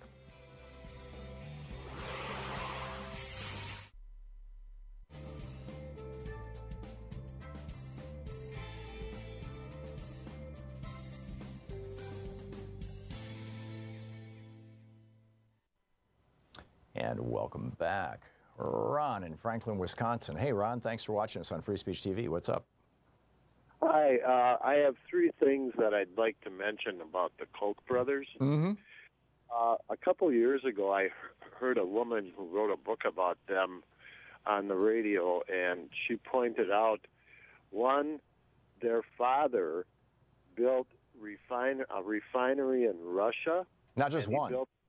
He basically built the Russian oil industry for Joe Stalin. Yeah, and in Germany. And they were raised for about 9 years by a Nazi nanny that went back to Germany to join Hitler. That's pretty amazing. Pardon? I said, that's pretty amazing. Yeah, I can't remember who the author was, but it was pointed out real clearly. And they also have a brother that's gay that they almost kicked him out of the family. Yeah, they marginalized him and basically bought him off and made him go away. Right. You're right. I recall reading that. And the book I think that you're talking about, no, it wasn't Jane Mayer's Dark Money. It was a book about the Kochs specifically. We had the author on this program. That was, what, about 3 years ago, Sean? Yeah. I think Citizen Koch or something like that, or the Koch family. And in fact, I read some large parts about it. The whole story of Bill Koch was fascinating. The brother who has a fascination with model trains and things, and they basically screwed him, kicked him out of the family business and just said, here, take a few $1 billion and go away. And then Fred was the oldest brother. He was the one who was gay, and I don't recall what happened to him, or if he's even still alive. But he was, taken out very early on. So, yeah, it's a fascinating story. I guess we're all interested in American oligarchs. Ron, thanks for the call. Good to hear from you. Horace in High Point, North Carolina. Hey, Horace, what's up? How you doing? I've been watching quite intently about everything that's happened during the investigation, the elections, and so on. Hillary Clinton has to file a suit in the Supreme Court stating that the Trump campaign colluded with Russia and they committed treason. And she will win, and she will become the president, but she has to follow suit. Now, when they had the election between, oh Lord, what is that man's name? A presidential election where the Supreme Court went ahead and gave Bush the election. Right, Bush and Gore. Right. After they counted it, they saw that it was wrong. But in this case, it is clear that Mueller is going to get all of them. Yeah. I understand that it's going to be a little Here's the problem, Horace. You know, forgive my interrupting you, but we're going to hit a break in 8 seconds. The problem is the Constitution does not provide for an election to be redone. You know, the most that can happen right now is Trump to be impeached. Number one. And number two, it shouldn't be Hillary Clinton prosecuting him. It should be the Justice Department. And that's the problem, is that, you know, America's most racist Keebler elf, Jeff Sessions, is not going to do that. But I don't disagree with you at all. I do agree with you that Hillary Clinton, or at least her campaign, should be engaged in some sort of a legal process to highlight many of the crimes that were committed against her by the Republican Party. Horace, thank you for the call.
What a day. What a lot going on in the news. The UN has reported now that this crisis in Myanmar, what used to be called Burma, where the Rohingya Muslims have been expelled from this principally Buddhist country, over 500,000 of them. There's a literal genocide going on, hundreds of thousands of people killed, mass murder, rape as a weapon of war. All of this is being committed against the Rohingya by the what used to be called the Burmese, now called the Myanmarese, I guess. And it turns out, according to the United Nations, that a lot of what is driving this is Facebook. You'll recall back during when Bill Clinton was president, there was a genocide in Rwanda. And Clinton has said, you know, on the record a number of times, one of the great regrets of his administration is that he didn't intervene earlier. He didn't realize how bad things were going to get and how quickly they were going to get that bad. Turns out that when the was it the Hutus went after the Tutsis, I think it was. I may have them backwards. But anyhow, when one group went against the other, that what was animating them, what was encouraging them, what was calling them to go out in the streets with machetes and chop the heads of their neighbors off, literally, was talk radio in that country. And so, you know, we saw this slaughter in Africa that was driven by talk radio back when talk radio was the principal way that people communicated. It was the social media of the time. You know, that's what happened there. Now in Myanmar, it turns out it's Facebook. Marzuki Darusman, chairman of the UN fact-finding mission on Myanmar, said social media has played a determining role, his phrase. In other words, this isn't just like adding to it or making it worse. This is a determining role in which hundreds of thousands of Rohingya Muslims have fled the country, according to Reuters. This is the quote from the guy who is the chairman of the UN fact-finding mission on Myanmar. He said, that Facebook, has substantially contributed to the level of acrimony and dissension and conflict, if you will, within the public. Hate speech, of course, is certainly a part of that. As far as the Myanmar situation is concerned, social media is Facebook, and Facebook is social media. 650,000 Rohingya Muslims have fled Myanmar's Rakhine state since this genocide began. Now, this is not some kind of blanket condemnation of Facebook. It's a I'm sure the people at Facebook are going, holy cow, what have we created here? We just wanted to have this platform, where friends and family could connect with each other. And we've ended up, turning a presidential election in the United States and facilitating a genocide in Myanmar. I hope they can figure out a way around this. I hope they can figure out a way to clean this up and fix it. And I don't have specific recommendations for the Facebook folks. We use the platform. It's a great platform. But this is a whole brand new world. And what is appropriate regulation, or what is appropriate self-regulation, or what is an appropriate way to go about it? And it's not, of course, just Facebook, too. Twitter, Instagram, and others have these similar problems. How do you do this? So, as time goes on, we're going to see more and more solutions offered. Hopefully the companies themselves will be offering solutions. I think there's a lot going on there. We talked a lot about tariffs yesterday and international trade. I had that piece up on Alternet. It has rolled off the site today, so it's no longer up. But it might be on their economics page. But Marco Rubio, who I love to beat up, right? I mean, Marco Rubio is the guy who helped take down the risk corridors that damaged the first big chunk of damage to Obamacare. Marco Rubio, who hates the Cuban government and wants to see Cuba turned back into a mob paradise, in my opinion. Marco Rubio wrote a piece for the New York Times today that's actually sensible. I'm astonished. It's titled, "To Fight China on Trade, We Need More Than Tariffs." And he's not saying we don't need tariffs. He's okay with tariffs, which is weird because the Republican Party is always opposed to tariffs. And I read this article twice looking for the place where he says, well, maybe we shouldn't have those tariffs. We should just, but, he points out we've got a problem with China. And when China went into the WTO in 2001, we encouraged that. We fought for that. George W. Bush fought for China to get into the WTO, and frankly, Bill Clinton before him, for two reasons. One, American companies wanted to be able to sell things in China. We wanted to open up their markets, and we figured if they joined the WTO and played by the same rules we did, they would have to do that. And number two, we thought it would lead to political liberalization. What has happened, as Rubio points out in this piece in the New York Times, is the opposite in both counts. China has not opened their domestic market to American manufacturers. There's still all kinds of obstacles. As Trump pointed out earlier this week, or maybe at the end of last week, correctly, China has a 25% import on cars shipped into China. If China ships a car into the United States, it's a 2% tariff. That's not right. So number one, they're not opening their markets to American companies. And number two, they are not only not politically liberalizing, China is moving more and more rapidly and aggressively in the direction of being an autocratic state. So this is something to keep your eye on. There's now, it's kicking into the public media, the possibility that the United States could end up in a hot war with China. This would be devastating. We have to figure this stuff out, and we have to figure it out quick. You're listening to the Thom Hartmann Program. Call 202-808-9925. And it's not about party. One of the reasons why I was willing to quote Marco Rubio today in the air, this is not Democratic and Republican. This is America, the survival of the world in many regards.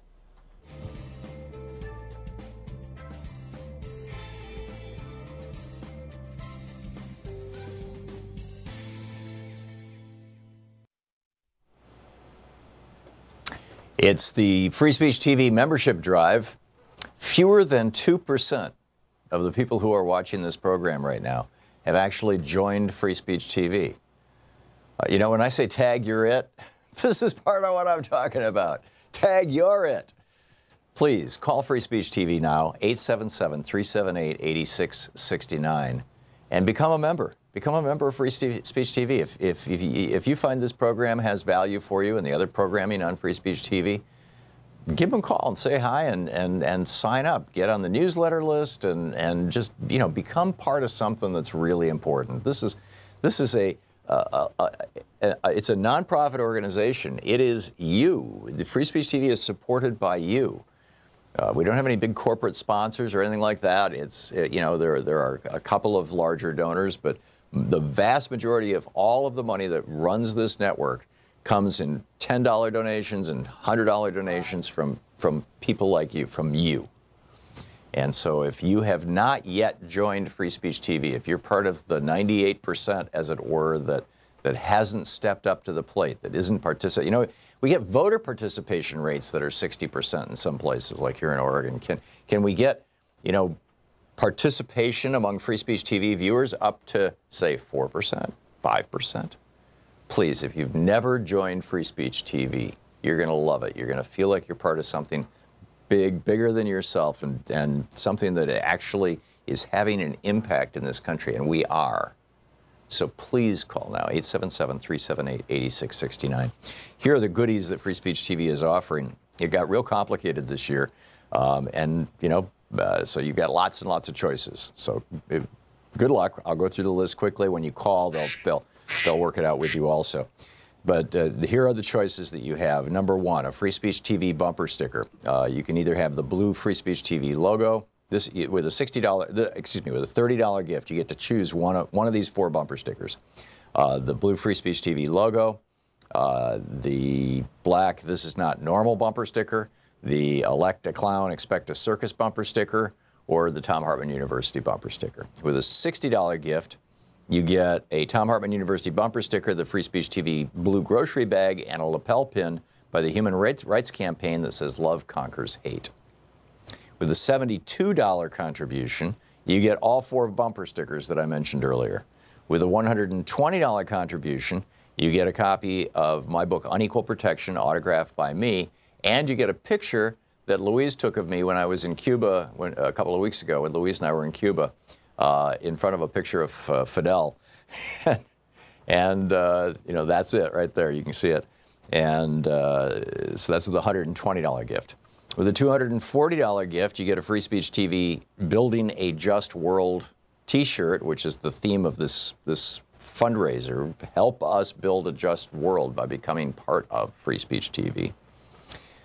We get the Human Rights Campaign Love Conquers Hate lapel pin. You get my book, Unequal Protection, autographed by me, and you get the book by Bonnie Siegler, Signs of Resistance, A Visual History of Protest in America. That's with a $240 gift. With a $360 gift, you get the autographed picture of me in Cuba. You get the autographed Unequal Protection book. You get Patrice Kahn-Kohler's book, When They Call You a Terrorist.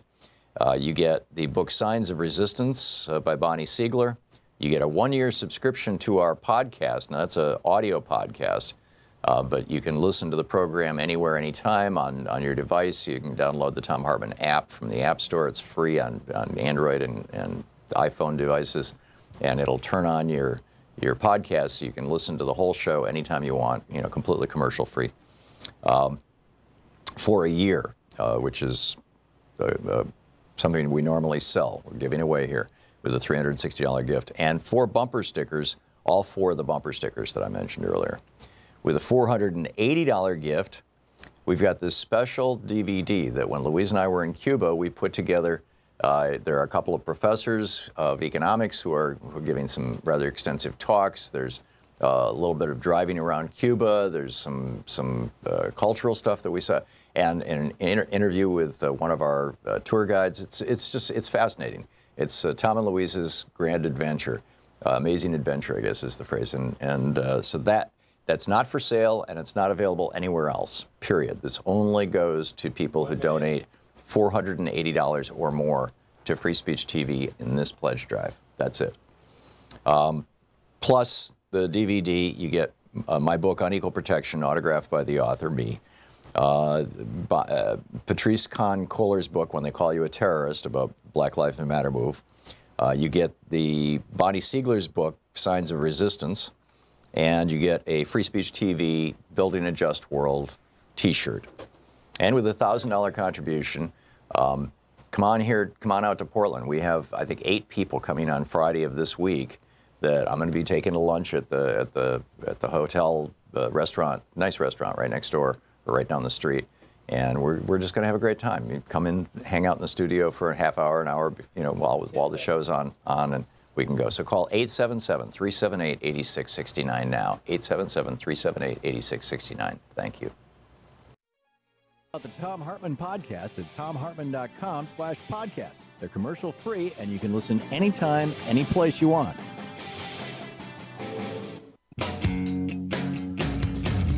Here's an amazing story. This from the European Center for Human Rights. Right? This the European Center for Constitutional and Human Rights. ECCHR. In fact, their website is ecchr.eu, because it's the European Center. ECCHR's legal intervention, filed with the German Federal Public Prosecutor, is aimed at securing an arrest warrant for CIA Deputy Director Gina Haspel. Now, she's the person who Trump just made director of the CIA. She was number 2 under Mike Pompeo. Back to the press release from ECCHR. Haspel was appointed to the post by President Donald Trump in February 2017. That would be, of assistant, number 2 guy or person. The information was submitted by ECCHR on 6 June of 2017. It documents Haspel's role in the torture of detainees in 2002 at a secret CIA prison in Thailand. In the dossier, ECCHR argues that Haspel oversaw the daily torture of detainees at the black site in 2002 and failed to do anything to stop it. The General Secretary, Wolfgang Kelleck of ECCHR, says those who commit, order, or allow torture should be brought before a court. This is especially true for senior officials from powerful nations. The prosecutor must, under the principle of he's talking about the German prosecutor, under the principle of universal jurisdiction, open investigations, secure evidence, and seek an arrest warrant. And if the deputy director travels to Germany or Europe, she must be arrested. Katrina Vanden Heuvel mentioned that in our last segment, but this is where it's going. Meanwhile, Mike Pompeo is going to be the new Secretary of State. I believe he doesn't even need confirmation because he's already been confirmed as head of the CIA. He's a notorious homophobe. He is a climate denier. He is, when he was in Congress, the #1 recipient of Coke money. He's a serious cokehead. And he even tweeted to the Russians that they should hack Hillary's emails before the WikiLeaks stuff came out. In fact, before Trump said it on national television. This guy is like as weird and toxic and corrupt as you can get, and he is now our top diplomat. I am very concerned about the future of our nation. Len in Cedarhurst, New York. Hey, Len, what's on your mind today? Len? Okay, Len, you got to listen to your phone, not your phone or whatever. Dwight in Minneapolis. Hey, Dwight, what's on your mind? Good day to you, Tom. My comment is regarding the talks between Trump and North Korean leader. The North Koreans have been watching Trump from day one, and the third foreign leader to come to this country after the Trump administration, after Trump took over, was Xi Jinping. Right. And the president of China. Right. And looking at that, the Chinese played Trump because the Chinese knew that the White House was in a flux because he hadn't been there long enough to really congeal things, and put things together. And the Chinese came to U.S. with a 5 or maybe a 10-year plan. They were looking 10 years down the road. As they always do. Yeah, and they put the agenda forward, and they basically got what they wanted. And Trump didn't get anything out of it. And then the next thing you know, we pull out of the TPP. Now, the North Koreans looking at this whole thing, they know how Trump thinks at this point. They know that if I throw that out there, if I throw that bone out there of peace talks, he'll jump on it, which he already did with the Chinese. And so, you know, and without any organizing or anything like that, any diplomatic organizing or anything. And I believe that they are counting on Trump to be the same fool he was with China, to be that same fool today to them. I agree. And you know, if he actually goes to North Korea, Kim will probably do the same thing the Saudis did. You know, have everybody come out and love him. And then, you know, if Wilbur Ross goes along with him, Wilbur Ross, after he went to Saudi Arabia, he was like, boy, they really love America in Saudi Arabia. There wasn't a single protester. Well, the reason there's no protesters is if you protest in Saudi Arabia, they cut your damn head off. Well, yeah, he had them all out there sword dancing and stuff. Trump never sword danced so much in his whole life, you know. Yeah. And Wilbur Ross, too. Yeah, no, the leaders of the world have figured out how to play this guy. You know, Netanyahu's playing him like a fiddle. Xi is playing him like a fiddle. You know, the MBS or whatever his name is, the new you know, the crown prince of Saudi Arabia, who's functionally in charge of the country, is the old king is kind of fading, is playing him like a fiddle. I agree with your assessment, Dwight. I think, you know, spot on. And thank you for calling. Thanks for listening to Sirius XM. Mary in Albuquerque, New Mexico. Hey, Mary, what's up? Well, I wanted to say that I don't think Clinton deserves the blame for NAFTA. We worked on it. I worked on it in the George H.W. Bush administration. Yeah, that was my point yesterday. This actually, it's the whole process began during the Reagan administration. I don't remember that, but I was doing strictly trade shows during the Reagan administration. But I think we even had the books to send to our trade associations. And by the way, by working on it, I mean just for the industries for which I was tasked. And the trade association, which represented those industries, was there all for it. Now, I do think we got some Kool-Aid, you know, that we shouldn't have had, but it didn't seem to be that bad. Maybe Clinton re-signed it, but it was already signed, you know, congressionally approved and signed by Father Bush before Clinton's inauguration. I've heard that before, and yet Bill Clinton. I'm going to have to go back and look at the timeline on that. Because you remember Ross Perot in the election and in his it was still being about the it was being debated in '92 during the election, and Perot got 20% of the vote on that. Giant sucking sound as our jobs went down to Yucatan. I'm sorry, say that again. He would have the saying, he'd go, giant sucking sound while our jobs went down to Yucatan. Right. Yep. And Ross Perot was right. Well, NAFTA had a provision built into it to fund the retraining of 1 million, or I think it was 900,000 American workers, because right up front they said we're going to lose 1 million manufacturing jobs, or just short of 1 million manufacturing jobs, by signing this agreement. They are going to go to Canada, but they're going to be replaced by high-tech jobs and the internet, and it's there's a brand new economy and everything's going to be wonderful, and don't worry. That was the sales pitch. Well, I was in heavy equipment, so I don't remember that. But Bill Clinton does probably deserve the blame for WTO GATT.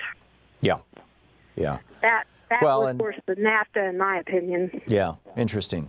Well, thank you for that, Mary. Thank you. I'm going to have to go back and check the timeline on NAFTA. I believe you're right. I believe you're right. Thank you for the call. And thanks for listening to 1350 AM. Brent in Hilliard, Ohio, listening on Sirius XM. Hey, Brent, what's up? Hey, Tom. I call in a little bit, and typically I agree with you completely, but I am in favor of free trade, and not so much because I want to buy my goods cheap, which seems to be the Republican motivation, but simply because I desire to create manufacturing jobs for those people who are incredibly impoverished and in really bad situations in places like Indonesia and China and so on. And I think that our nation is fat enough that we can allow them to ship to us and take a slightly worse end of the deal to benefit those populations. But I do think fair trade is okay, and not imposed by tariffs, but more imposed by the assurity that indeed those workers in the manufacturing facilities in China are being treated fairly.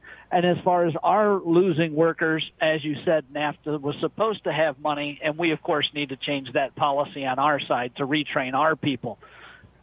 I get what you're saying, Brent, but here's my theory, and it was reinforced by my trip to Cuba big time. Here's Cuba that basically trades with nobody except Venezuela and, marginally that. They have become self-sufficient, and it has worked amazingly to the benefit of the South Koreans. When World War II started, we were, international trade made up only about 4% of our GDP. Now it's, I don't know the number, I don't remember the number, but it's really substantial now. It's in the low double digits. It's like in the 20, 30, 40% range, something like that. A large chunk of our GDP is now international trade because, frankly, you can't find anything made in the United States. The United States was self-sufficient. And that was a good thing for us. Most of the other countries of the world were self-sufficient too when the entire world was operating on a tariff-based trade system where countries picked and chose. We had, our tariff on, for example, imported carved sandalwood from Thailand was only 1% at the peak of the tariffs because, hey, we don't have a carved sandalwood industry in the United States. Thailand does. Great, we'll import it. That is exactly, by the way, what Adam Smith was talking about in Wealth of Nations. And it's the whole concept of comparative advantage. But if your comparative advantage is just cheap labor, you need to be developing your own domestic markets because what happens is these people end up basically being colonized by American corporations. Brett, I get your point. I disagree with it, but I respect your right to have it. Thank you. You're listening to Thom Hartmann. Visit ThomHartmann.com for audio and video archives. We'll be back with more of your calls. And actually, we're going to check on Talk Media News now, right? Yeah, Luke Vargas, I believe, will be with us shortly.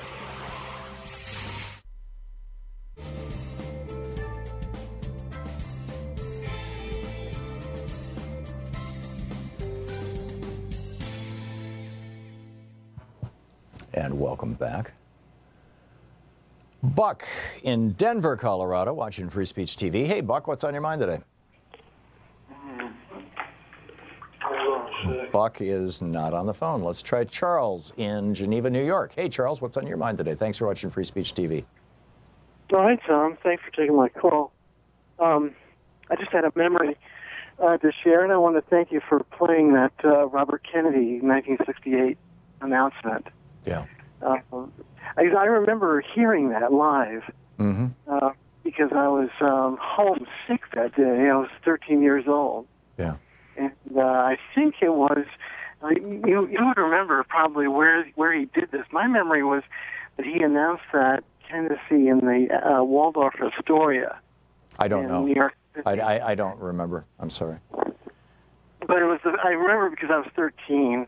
Yeah. And this was the first really inspirational political event that I remember in my life. And it was really wonderful. That whole kind of spring was fraught with tragedy and excitement at the same time because of Martin Luther King being killed. And, of course, Robert Kennedy was shot, which was a disaster. But I remember that especially because my English teacher at the time, in 7th grade, was a friend of Robert Kennedy, and so it sort of became personal. Anyway, I don't have anything particularly profound to share about that, but I wanted to just share that memory with you. Well, thank you, Charles. Thank you. You think about how different our country would be right now if Bobby Kennedy had become president instead of Richard Nixon. I think about that, yeah. All the time. Can I, Tom, do I have time to just share one other thing? Sure. I saw this article this morning, a short article by E.J. Dionne. And I read it in Truthdig, but it probably appeared some other place. But in that he compared Trump's character by evoking the Death of the Salesman character, Willie Loman. I thought that was really fascinating because it kind of, for me, reduced the nature of the threat of Trump to a kind of just like a thing. Yeah, but Willie Loman, I mean, you know, it's, I read, was it Norman Mailer wrote that, Death of a Salesman, as I recall? No, I know it was Arthur Miller. Arthur Miller, that's right. Arthur Miller, thank you. You know, I read that when I was in high school, and so that was a long time ago, but my recollection is that Willie Loman, as much of a essentially failure as he was self-aware, and he was aware of others. In fact, that's what tortured him, was his awareness, his empathy is not the right word. I'm not quite sure what would be. I'm not sure that Trump is capable of that kind of an emotional range. I think that, you know, I don't think Willie Loman was characterized as a sociopath. I think he was just characterized as a sad sack. And to reduce Trump to sad sack status is to diminish the danger that he represents to us, in my opinion, Charles. Yeah, I appreciate that. I think he is extraordinarily dangerous, but it's also, you know, like his hair being exposed that day.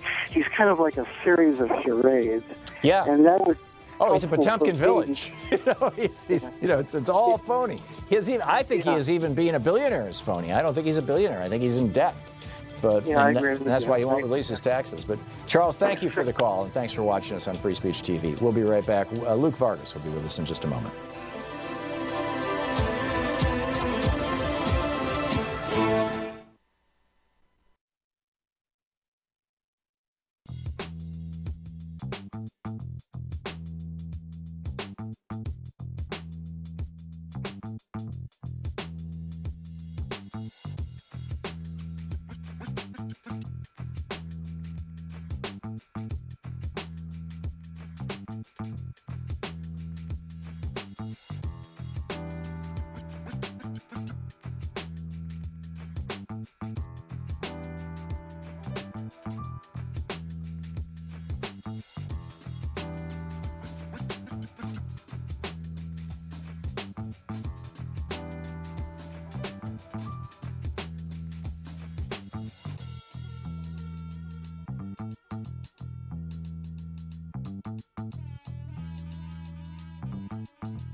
I think that putting a wife to work is a very dangerous thing.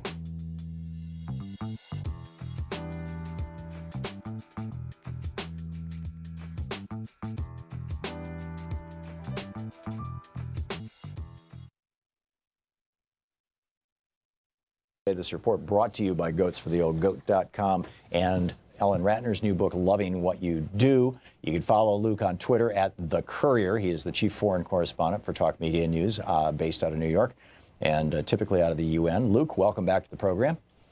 Hey, Tom, glad to be with you. Thank you for joining us. So Rex Tillerson's out at the State Department, and the #4 guy at the State Department who confirmed that Tillerson didn't even realize he was out and learned it by reading a tweet, he just got fired too. What the hell's going on? Yeah, the spokesperson who contradicts the White House has been sacked pretty quickly after issuing that statement to the media saying this caught Tillerson completely off guard.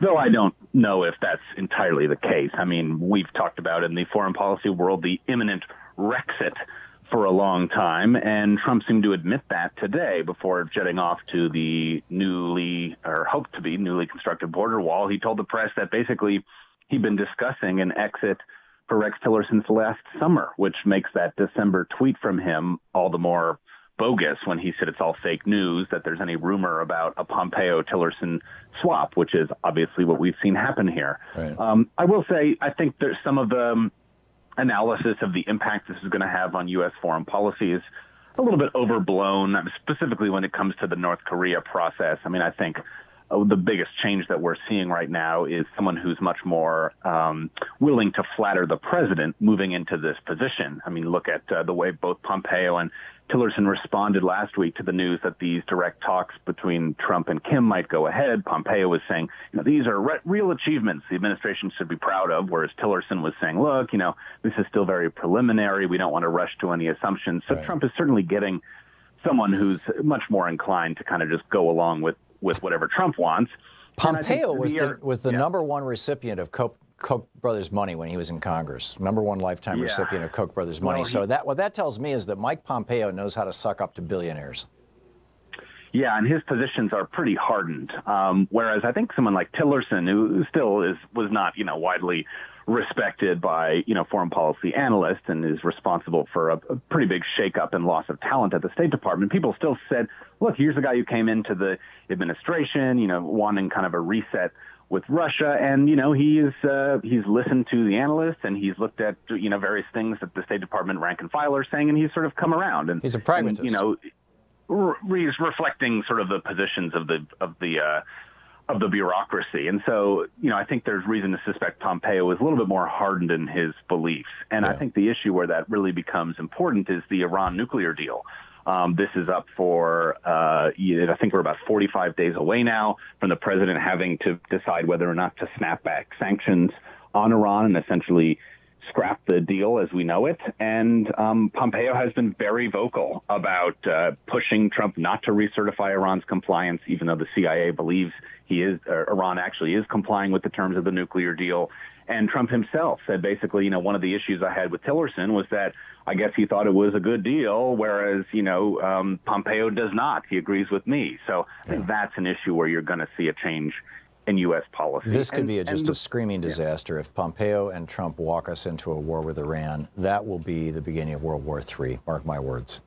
Let me also say the person taking over at the CIA has a kind of an interesting background here. Gina Haspel was responsible during the George W. Bush administration for, according to the Washington Post, running a CIA black site interrogation facility in Thailand where detainees were tortured and waterboarded and engaged in the destruction of evidence of that behavior. So that's something we can look forward to resuming, perhaps at the CIA. Good God.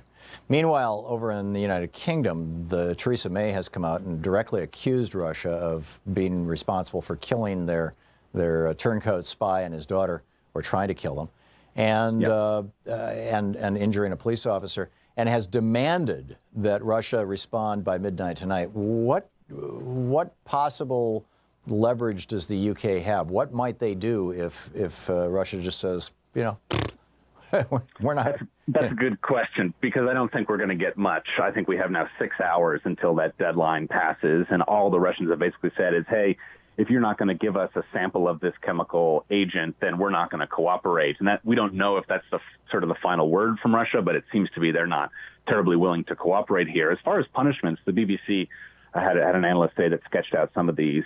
There's been some indication Theresa May is sort of using language now that's in the NATO Article 5, which is the collective self-defense language, which was last invoked after 9/11, basically saying an attack on one of the allies is an attack on all of us. I don't think we're going to go a NATO route here. There's not really a easily identifiable military response one would think of here, but that's an interesting language. What we have heard, though, is that the British sort of broadcasting licensing group is thinking about revoking the license for RT, formerly Russia Today. We've since heard from the Russian foreign minister that if that happens, Russia would ban all British journalists from Russia. So there will be retribution on that front. There's some talk about maybe boycotting the World Cup, kicking Russian diplomats out of the country, or preventing oligarchs from accessing their properties in London. A range of options here. I think she's still trying to figure out, Theresa May, the extent to which other NATO allies are willing to go along with this. And at least on the European Union front, I don't think we're going to see more sanctions, because that's already been pretty divisive in the past few months. Fascinating stuff. Luke Vargas, at Talk Media News. You can tweet it. You can follow him on Twitter at The Courier. Luke, thanks so much for dropping by today. Thank you, Tom. Talk to you soon. Always great talking with you. We'll be back. Let's see here. In the next hour, we have a guest, don't we? I believe so. Yeah, Dr. Michael Mann is going to be with us. Oh, my favorite scientist. Dr. Mann, stick around. This is going to be fascinating. Why is the weather getting weird? You're listening to Thom Hartmann.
The Thom Hartmann Program is brought to you in part by the Aiden Forecast, an investment newsletter with weekly updates of leading market indicators and a monthly deep dive into what the details of the economy and the markets mean for investors and retirees. On the web at aidenmarkets.com. Wines have some of the highest pesticide levels in our food chain. This hour brought to you by ecowine.com. Pesticide-free wines, organic wines, imported from France by the Organic Wine Company, ecowine.com. Hartmann Program is brought to you in part by Super Beets. Super Beets are sourced from non-GMO beets, and they're packed with dietary nitrates, helping to produce nitric oxide for more energy, stamina, and support for healthy blood pressure levels naturally. For more information, call 800-223-8242 or visit tomsbeets.com.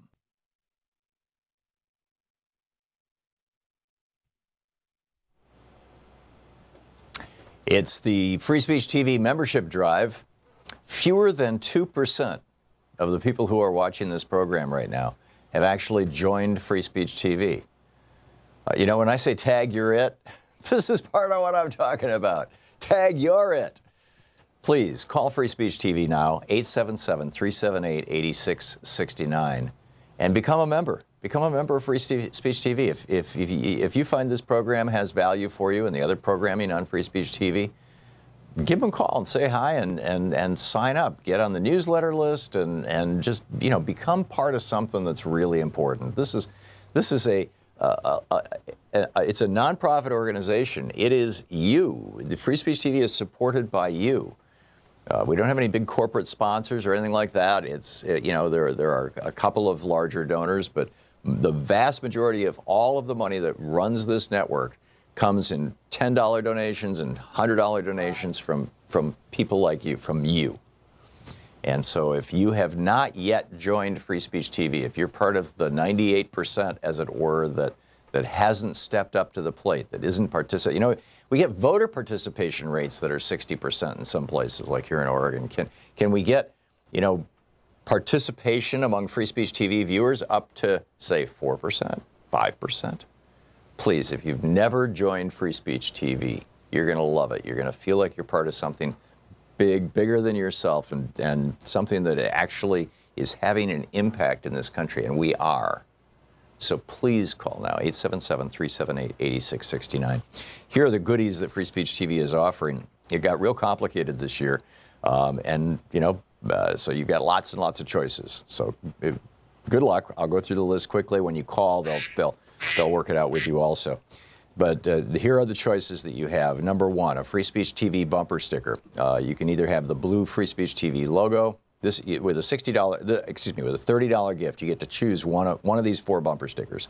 The blue Free Speech TV logo, the black "This is not normal" bumper sticker, the "Elect a Clown, Expect a Circus" bumper sticker, or the Thom Hartmann University bumper sticker. With a $60 gift, you get a Thom Hartmann University bumper sticker, the Free Speech TV blue grocery bag, and a lapel pin by the Human Rights Campaign that says "Love Conquers Hate." With a $72 contribution, you get all 4 bumper stickers that I mentioned earlier. With a $120 contribution, you get a copy of my book, Unequal Protection, autographed by me, and you get a picture that Louise took of me when I was in Cuba a couple of weeks ago, when Louise and I were in Cuba, in front of a picture of Fidel. And, you know, that's it right there. You can see it. And so that's with a $120 gift. With a $240 gift, you get a Free Speech TV Building a Just World t-shirt, which is the theme of this fundraiser. Help us build a just world by becoming part of Free Speech TV. We get the Human Rights Campaign Love Conquers Hate lapel pin. You get my book, Unequal Protection, autographed by me, and you get the book by Bonnie Siegler, Signs of Resistance: A Visual History of Protest in America. That's with a $240 gift. With a $360 gift, you get the autographed picture of me in Cuba. You get the autographed Unequal Protection book. You get Patrice Kahn-Kuller's book, When They Call You a Terrorist. You get the book Signs of Resistance by Bonnie Siegler. You get a 1-year subscription to our podcast. Now, that's an audio podcast. But you can listen to the program anywhere, anytime on your device. You can download the Thom Hartmann app from the App Store. It's free on Android and iPhone devices, and it'll turn on your podcast so you can listen to the whole show anytime you want, completely commercial free, for a year, which is something we normally sell. We're giving away here with a $360 gift, and 4 bumper stickers, all 4 of the bumper stickers that I mentioned earlier. With a $480 gift, we've got this special DVD that when Louise and I were in Cuba, we put together. There are a couple of professors of economics who are giving some rather extensive talks. There's a little bit of driving around Cuba. There's some cultural stuff that we saw, and an interview with one of our tour guides. It's fascinating. It's Thom and Louise's grand adventure, amazing adventure, I guess is the phrase, and so that's not for sale, and it's not available anywhere else, period. This only goes to people who donate $480 or more to Free Speech TV in this pledge drive. That's it. Plus the DVD, you get my book on equal protection, autographed by the author, me. Patrice Kahn-Kohler's book, When They Call You a Terrorist, about Black Lives Matter move. You get the Bonnie Siegler's book, Signs of Resistance. And you get a Free Speech TV Building a Just World t-shirt. And with a $1,000 contribution, come on out to Portland. We have, I think, 8 people coming on Friday of this week that I'm going to be taking to lunch at the hotel restaurant, nice restaurant right next door, or right down the street. And we're just going to have a great time. You come in, hang out in the studio for a half hour, an hour, while the show's on, and we can go. So call 877-378-8669 now. 877-378-8669. Thank you.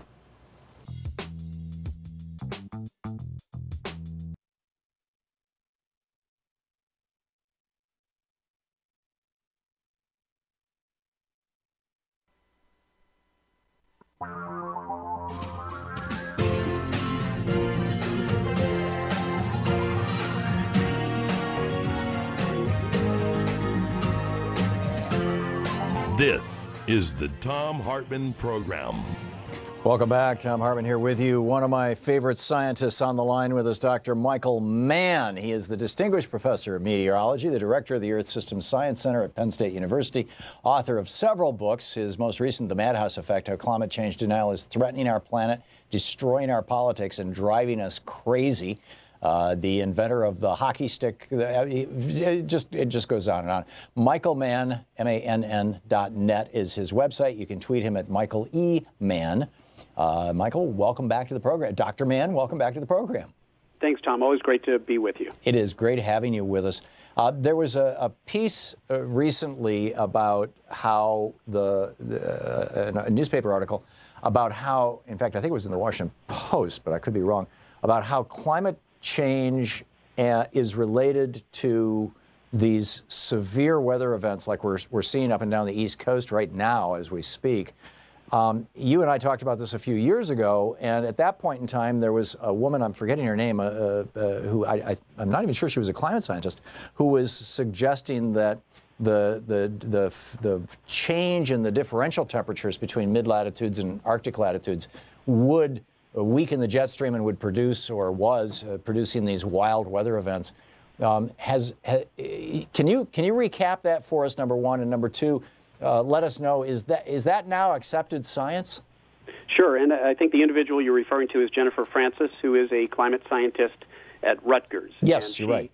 Yeah, and she's sort of been one of the leading scientists investigating the relationship between what we call Arctic amplification, the fact that there's even more warming up in the Arctic than over the rest of the globe, and that change in the contrast in temperature between the equator and the pole, that's actually what's responsible for the jet stream. So if you change that contrast, you can change the properties of the jet stream. And she has provided a pretty compelling body of work in support of this mechanism where the melting of the Arctic sea ice and the warming of the Arctic is, in fact, changing the behavior of the jet stream. And, in fact, in a sense, it's slowing it down so that we get more stagnant weather patterns. That is to say, when you have an unusual meander in the jet stream associated with rainfall or drought or extremes in temperature, it tends to stick around longer in one area. And that's when you really get extreme weather. That's really when you see extreme weather impacts, when you've got, a pattern where it's raining day after day in one location, or snowing day after day in one location, or the sun is baking that location, and it's basking in heat day after day. That's when you get extreme flooding, extreme drought, extreme wildfires, like we've seen in recent years. And that I would say that hypothesis has evolved from something that was fairly speculative a few years ago to something which increasingly is part of our mainstream understanding of climate science. Wow. Which means that as that temperature gradient, that temperature differential continues to deteriorate as a consequence of the Arctic warming so much faster than the rest of the world, we're going to see more and more of this. It's going to get more and more severe. We're going to see more and more, basically polar bomb things. Right. Is that the outcome? Yeah, and so this we sometimes call it a dipole pattern, where it's really warm and dry in the west and really cold in the east, and that happens when you have a particular meandering pattern of the jet stream where it wanders north in the western U.S., bringing warm air from the south, and then it crashes down in the east, bringing all that cold polar Arctic air southward. There is increasing evidence that climate change may be favoring that particular pattern. Now, we've also done some research looking at the impact of Arctic warming on the behavior of the jet stream during the summer. And there are other mechanisms that are at play, because the winter and summer are very different dynamically, meteorologically. And the factors that govern the behavior of weather systems in the winter are quite different from those that govern weather systems in the summer. Well, we've done research suggesting that this amplified Arctic warming is probably also leading to more stagnant summer weather patterns, which means more extreme drought, more extreme flooding, and more extreme wildfire and heat. Which also means less competent, reliable food production for humans. Well, that's right. And the fact is that if you look at some of the projected impacts of climate change on agriculture, often they make fairly simplistic assumptions.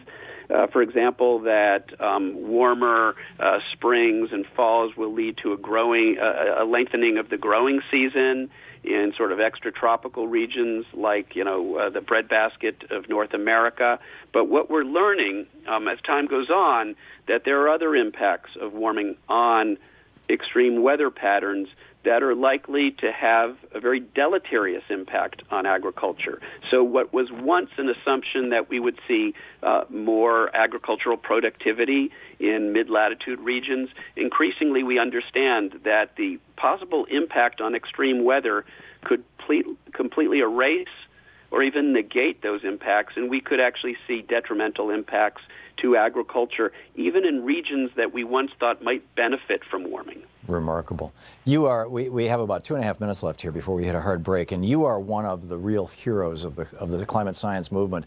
And the old, I guess it's almost even kind of a, given the state of Native Americans, kind of a racist joke. But you can always tell who the pioneers are. They're the ones with the arrows in their back. You have been the subject of harassment, of lawsuits, of all kinds of stuff. Can you give us a recap on where all that stuff is at? Sure, yeah, I'm still pulling some of those arrows out. Indeed, if you're out in front communicating the reality and threat of climate change to the public, well, that's inconvenient to the special interests who don't want to see us move away from our addiction to fossil fuels. And so when I published the hockey stick graph back in the late 1990s, and it became sort of this icon, this symbol in the climate change debate, I became an object of attack for those looking to discredit the case for the reality and threat of climate change. And I've come to embrace that role because it's given me an opportunity to inform what I think is, the most interesting and the most important discussion that we're having today, the discussion about what to do about climate change. But, you name it, whether it's being placed in the hot seat at congressional hearings, attacked by congressmen who are funded by fossil fuel interests, receiving threatening substances in the mail, death threats against me, against my family, legal assaults attempting to force me to turn over all my personal emails. I've pretty much been through it all. They've pretty much thrown everything they've got at me, and I'm still standing. I like to think that what doesn't kill you makes you stronger, and in a sense it's emboldened me in my efforts to communicate the reality and threat of this existential problem, climate change. And in the 40 seconds we have left, how severe is the threat? Well, it's growing ever more severe with each passing year, and, you know, it's no longer subtle. As I like to point out, we are seeing the impacts of climate change play out in real time. All you have to do is look at the extremely damaging weather impacts that we've seen here in the U.S. over the last year. Unprecedented superstorms, hurricanes, flooding, record flooding in Houston, unprecedented wildfire, the worst wildfire in California history, and it happened out of season. It happened during what's supposed to be the wet season, the winter. That's never happened before. We are seeing the dangerous impacts of climate change already, and if we continue down this road, things could get a whole lot worse. And so we do have to act, and we have to act now. Yeah, amen. Dr. Michael Mann, his website, michaelmann, MANN.net. You can tweet him at Michael E. Mann and say hi. Dr. Mann, keep up the great work. You're one of my heroes. Thank you so much for dropping by. Same here, Tom. Thank you. Thanks. Great talking with you. Dr. Michael Mann of Penn State University and other fame. We'll be right back. Stick around. This is the Thom Hartmann Program. Also, check out Michael's new book. It's called The Madhouse Effect. We'll be right back.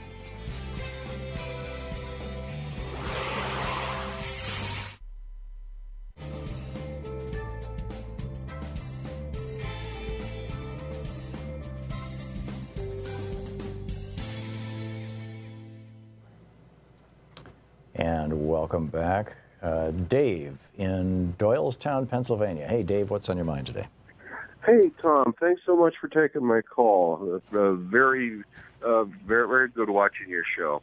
Tom, my question is about the deficit. It seems like both sides use the deficit as a weapon to further their own agenda. And I was very excited to see that Stephanie Kelton is now part of the Bernie Sanders Institute. Yeah, she was one of his principal economic advisors during the primary and the campaign. Yeah, I've been trying my best to grasp modern monetary theory, and it's a guy at 73 to try to pick up on it. But anyways, I wondered what your take was on the deficit based on an EFT or an MMT perspective. Is it the ogre that we think it is? Well, according to several of the MMT economists that I've talked to, including Stephanie, Bill Black, who's the Australian guy, Sean, that we've had on regularly? Steve Keen, that's right. A number of them have just come right out and said the deficit is irrelevant. You know, we are the world's reserve currency. About 60% of trade in the world is done using dollars. We own our own currency. It's a sovereign currency. It's a fiat currency, so we can do what we want with it. And the roughly 17 trillion of actual debt. I mean, our national debt, I think, is around 21 trillion right now, but some of that is money we owe ourselves. You know, the Social Security Trust Fund, for example, $2.5 trillion is money we owe ourselves. So that $17 trillion debt, in modern monetary theory conceptualization, actually represents savings. That's money that individuals, corporations, and even countries want to get a safe return on, and so they invest it with us. So that's not a bad thing. That's, in fact, actually a good thing from the point of view of everybody except the Wall Street banks. The Wall Street banks don't like it because they would like, if somebody's going to put $17 trillion into savings, they want it to be with Wells Fargo, or Bank of America. And so they fund these folks who, like the Peterson Institute, Pete Peterson, a Wall Street banker, right? They fund these programs to get us all whipped up and hysterical about the debt and how we got to pay down the debt. And they fund Republican politicians who promote the idea of a constitutional amendment for a balanced budget so that the Treasury can no longer be a bank where you can safely put your money and know that you're going to get a rate of return that's predictable, and you will definitely get your money back at the, when the bond comes due. And if we wanted to pay off our debt, we could simply do that by issuing, trillion-dollar platinum coins. The Constitution completely allows for this, and we could pay down as much of our debt as we want to. But there's really no reason to, because it's simply private savings. This is not a harm to the United States. The only harm associated with the debt is the cost of the interest on the debt. And, when interest rates are at 2 and 3% as they are right now, that's not an issue. But if we were to have another Arab oil embargo, or if there was to be a world war or something like that, then the interest on the debt could become a serious problem. At that point, it might be a good idea to simply retire some of the debt via the platinum coin technique or others. There's other ways to do it. So I'm not at all worried about the national debt. Bottom line, Dave. Make sense? Oh, that's good to hear, Tom. Like I said, I'm trying to get a handle on this, and it seems like if we could get that modern monetary theory into place, we would have such a period of prosperity. It would be. I agree. Great. I agree. And Stephanie Kelton is one of the great minds of this era. And, God bless her. She's been on, in fact, she was on this show just 2 weeks ago. Dave, thanks so much for the call, and thanks for watching Free Speech TV there in Pennsylvania. We'll be right back.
Welcome back. The new, I mentioned that the Germans are actually talking about issuing an arrest warrant for the woman who is going to be, Gina Haspel, who is going to be our new director of the Central Intelligence Agency, because she ran a torture program in Thailand in 2002 under the Bush administration.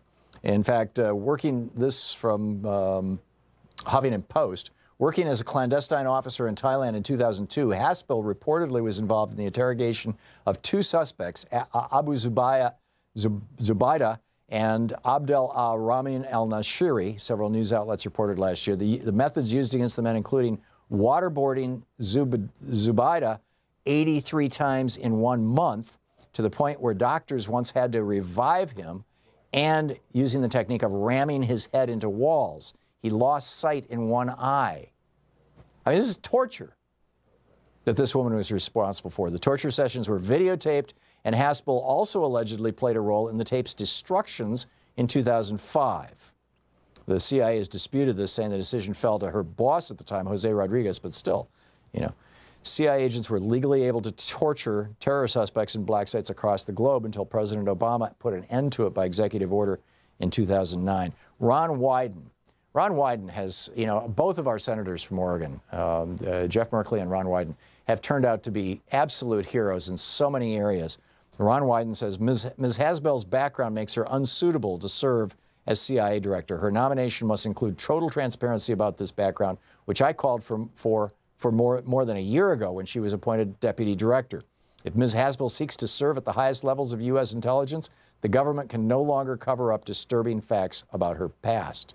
John McCain also said, quote, Ms. Haspel needs to explain the nature and extent of her involvement in the CIA's interrogation program during the confirmation process. Oh, so apparently there will be a confirmation for her. That's interesting. Dianne Feinstein had blocked her promotion to acting head of the agency back in 2013 because of her involvement in the torture programs. And she's not taking a position right now. She's going, well, I'm not sure. We'll see.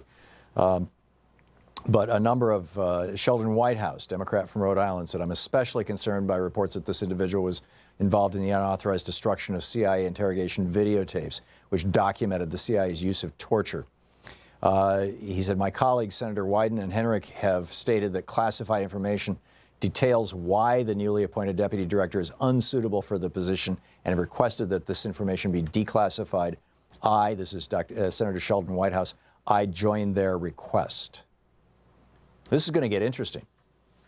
This is going to get real interesting, especially if the media decides, hey, you know, maybe we should actually talk about this. Let's see here. Jose in Grand Rapids, Michigan. Hey, Jose, what's on your mind today?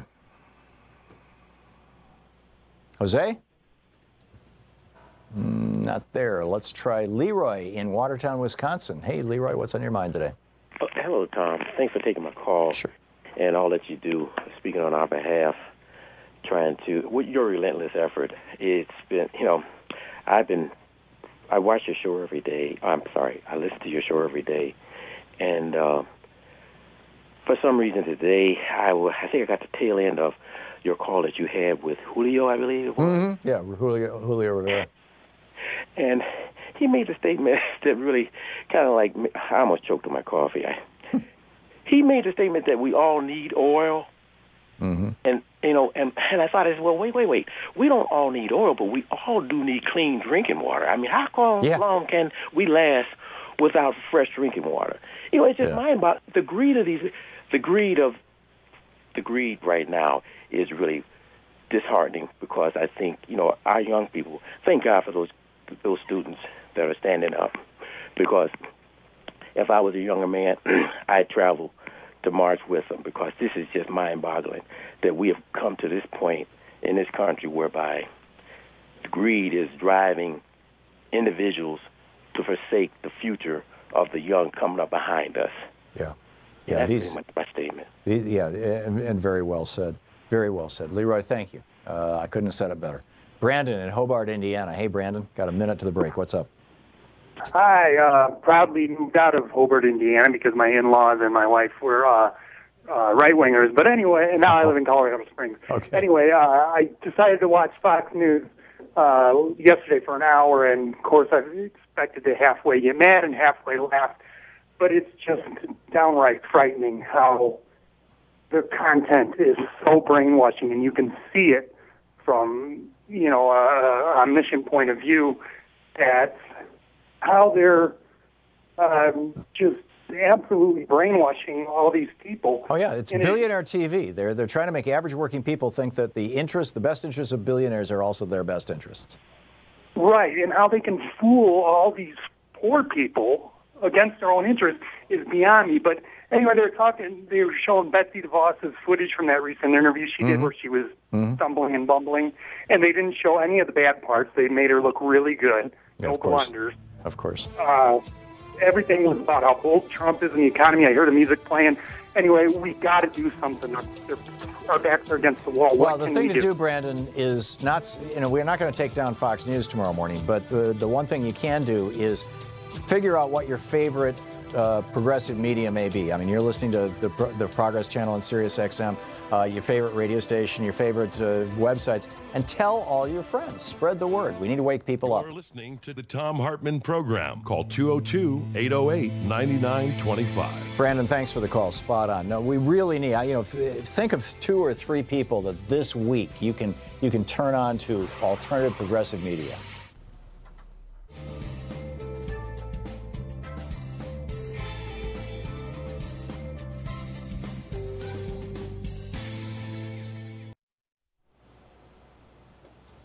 It's the Free Speech TV membership drive. Fewer than 2% of the people who are watching this program right now have actually joined Free Speech TV. You know, when I say tag, you're it, this is part of what I'm talking about. Tag, you're it. Please call Free Speech TV now, 877-378-8669, and become a member. Become a member of Free Speech TV. If you find this program has value for you and the other programming on Free Speech TV, give them a call and say hi and sign up. Get on the newsletter list and just, you know, become part of something that's really important. This is a it's a nonprofit organization. It is you. The Free Speech TV is supported by you. We don't have any big corporate sponsors or anything like that. It's you know, there are a couple of larger donors, but the vast majority of all of the money that runs this network comes in $10 donations and $100 donations from people like you, from you. And so if you have not yet joined Free Speech TV, if you're part of the 98%, as it were, that hasn't stepped up to the plate, that isn't participating, you know, we get voter participation rates that are 60% in some places, like here in Oregon. Can we get, you know, participation among Free Speech TV viewers up to, say, 4%, 5%? Please, if you've never joined Free Speech TV, you're going to love it. You're going to feel like you're part of something bigger than yourself, and something that actually is having an impact in this country, and we are. So please call now, 877-378-8669. Here are the goodies that Free Speech TV is offering. It got real complicated this year, and you know, so you've got lots and lots of choices. So good luck. I'll go through the list quickly. When you call, they'll work it out with you also. But here are the choices that you have. Number one, a Free Speech TV bumper sticker. You can either have the blue Free Speech TV logo. This with a with a $30 gift, you get to choose one of these 4 bumper stickers. The blue Free Speech TV logo, the black "This is not normal" bumper sticker, the "Elect a Clown, Expect a Circus" bumper sticker, or the Thom Hartmann University bumper sticker. With a $60 gift, you get a Thom Hartmann University bumper sticker, the Free Speech TV blue grocery bag, and a lapel pin by the Human Rights Campaign that says "Love Conquers Hate." With a $72 contribution, you get all 4 bumper stickers that I mentioned earlier.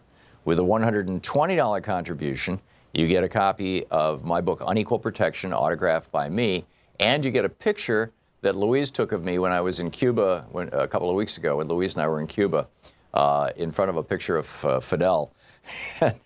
And, you know, that's it right there. You can see it. And so that's with a $120 gift. With a $240 gift, you get a Free Speech TV Building a Just World t-shirt, which is the theme of this fundraiser. Help us build a just world by becoming part of Free Speech TV. We get the Human Rights Campaign Love Conquers Hate lapel pin. You get my book, Unequal Protection, autographed by me, and you get the book by Bonnie Siegler, Signs of Resistance, A Visual History of Protest in America. That's with a $240 gift. With a $360 gift, you get the autographed picture of me in Cuba. You get the autographed Unequal Protection book. You get Patrice Kahn-Kohler's book, When They Call You a Terrorist. You get the book Signs of Resistance by Bonnie Siegler. You get a 1-year subscription to our podcast. Now, that's an audio podcast, but you can listen to the program anywhere, anytime on your device. You can download the Thom Hartmann app from the App Store. It's free on Android and iPhone devices, and it'll turn on your podcast so you can listen to the whole show anytime you want, you know, completely commercial free, for a year, which is something we normally sell. We're giving away here with a $360 gift, and 4 bumper stickers, all 4 of the bumper stickers that I mentioned earlier. With a $480 gift, we've got this special DVD that when Louise and I were in Cuba, we put together. There are a couple of professors of economics who are giving some rather extensive talks. There's a little bit of driving around Cuba. There's some cultural stuff that we saw, and an interview with one of our tour guides. It's fascinating. It's Tom and Louise's grand adventure, amazing adventure, I guess is the phrase. And so that's not for sale, and it's not available anywhere else, period. This only goes to people who donate $480 or more to Free Speech TV in this pledge drive. That's it. Plus the DVD, you get my book, Unequal Protection, autographed by the author, me. Patrice Kahn-Kohler's book, When They Call You a Terrorist, about Black Lives Matter move. You get the Bonnie Siegler's book, Signs of Resistance. And you get a Free Speech TV Building a Just World t-shirt. And with a $1,000 contribution, come on out to Portland. We have, I think, 8 people coming on Friday of this week that I'm going to be taking to lunch at the hotel restaurant, nice restaurant right next door or right down the street. And we're just going to have a great time. You come in, hang out in the studio for a half hour, an hour, while the show's on, and we can go. So call 877-378-8669 now. 877-378-8669. Thank you.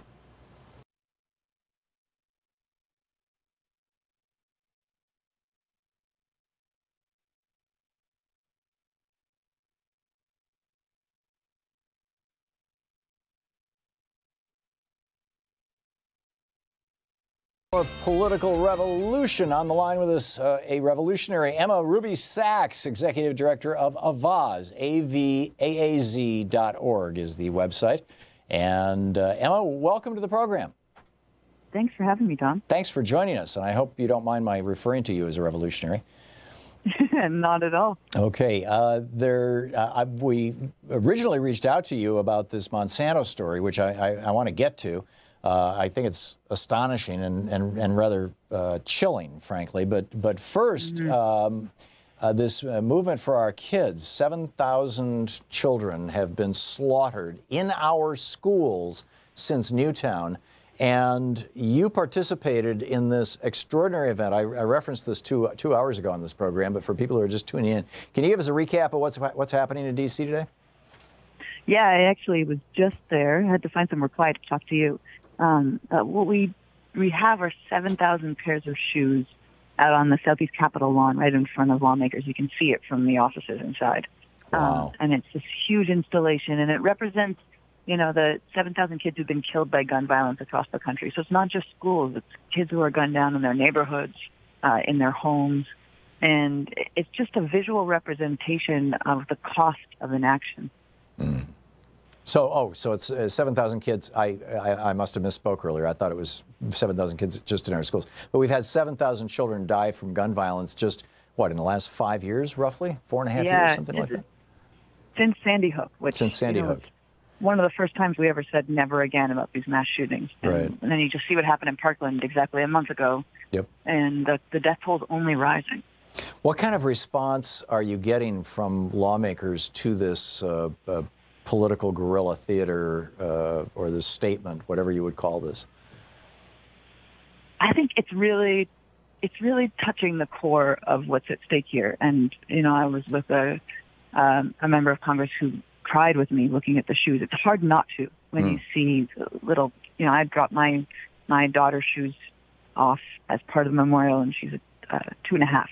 Oh my! You see these waves of small shoes and of kids' lives that were cut short, and I think it's haunting, and I think it's a good reminder of why our allies are fighting for gun control, and also of what the cost is to opposing gun control. And I think there are moments in history where we can reach out to our politicians as human beings, and this feels like one of those moments. The polling is in our favor now for the first time, vastly in our favor, and Florida just passed a gun control law, which I never thought would happen. So, something's shifting. I mean, for the right, it's considered gun control, and I think that's really groundbreaking. Yeah, it was bump stock control, but I understand what you're saying. To be fair. Yeah. Baby steps. Yeah, baby steps, but still steps, and which means that they're having to react, and they're having to react to a bunch of high school kids in Parkland who are using their class privilege essentially as because it's a very, very upscale neighborhood, and these kids,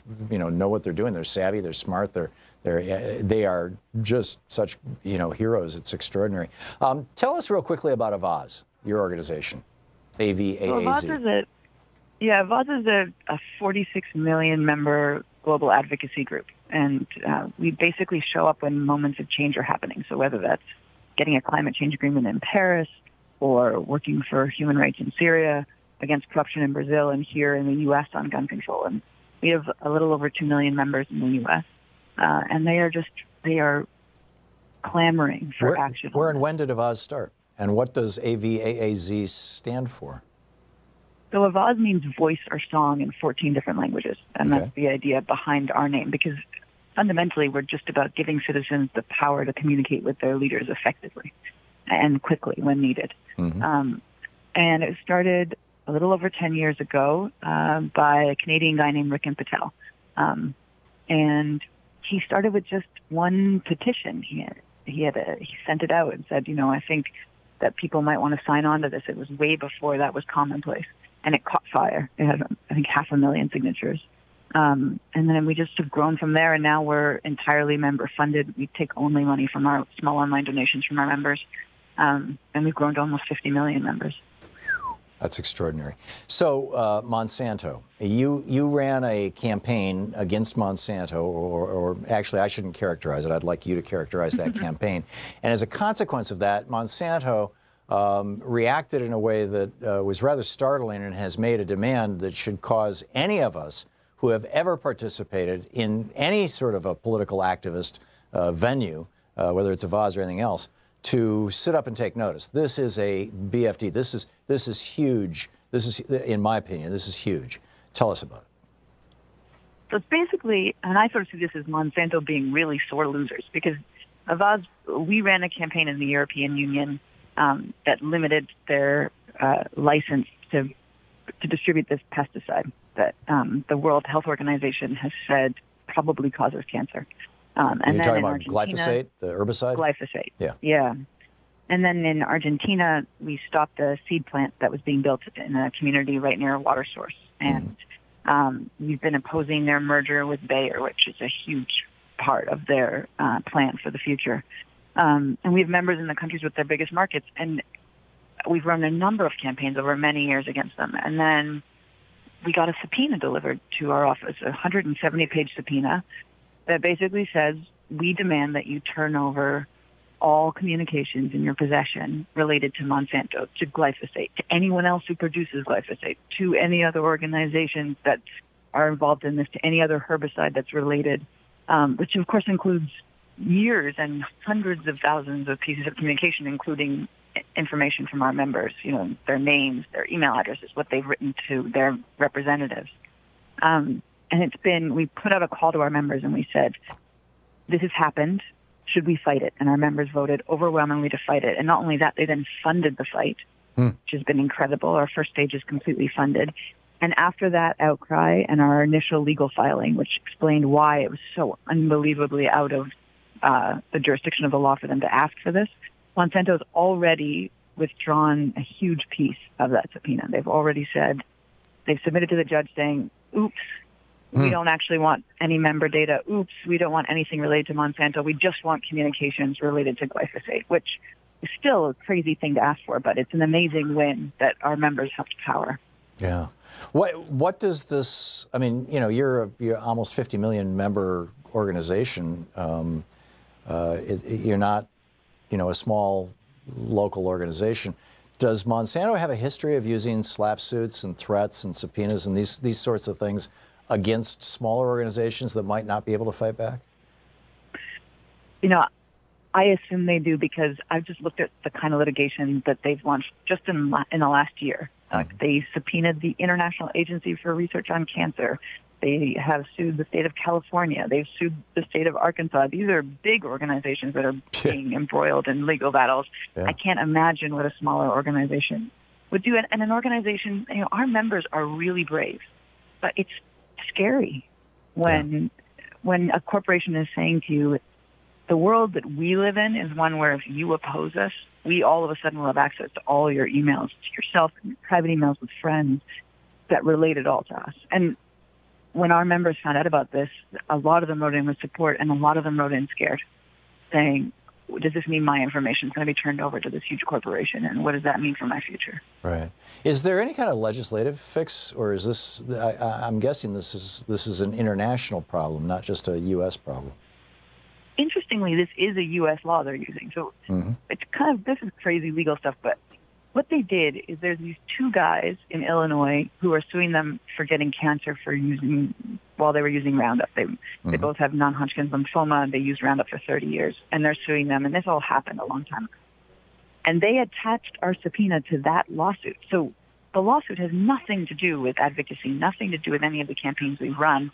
They're just hooking it onto that lawsuit in order to catch us in that net. And I think that is a loophole that could be fixed legislatively, and also it's a loophole that judges could fix and hopefully the judge we go in front of will fix by quashing this kind of subpoena. Right, and hopefully set a precedent that might be upheld by higher courts. Although, given the nature of the Supreme Court right now, I'm not holding my breath. Remarkable. Well, Go we ahead. hope this doesn't end up into a Supreme Court fight, but we'll be there if it does. Yeah, amen. We're talking with Emma Ruby Sachs. She's the executive director of Avaaz. avaaz.org is the website. You can tweet her and Avaaz in general at AVAAZ. Emma, we have about a minute here before we hit a hard break. What other campaigns is Avaaz working on that you would like to highlight? We obviously are doing a lot to focus on gun violence right now, but it's not all we're working on. We've been working on what's happening in Italy and stopping the far right, encouraging the centrist populist movement in that country to ally itself with the Liberal Democrats and create a stable government. We've been working to ban neonics, which are a different kind of pesticide that really threatens our bee populations and our entire food future. Interestingly, Bayer is one of the companies involved in that.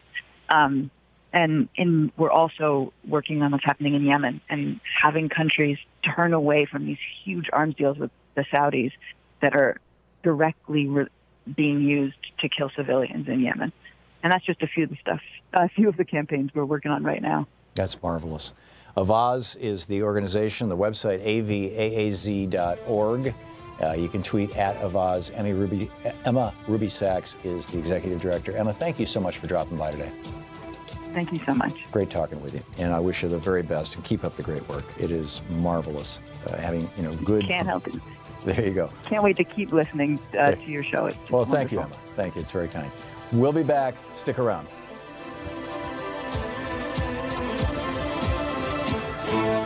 You're listening to Thom Hartmann. Visit ThomHartmann.com for audio and video archives. We'll be back with more of your calls and the news of the day right here on the program that is Viagra for your brain, the Thom Hartmann Program. Stick around.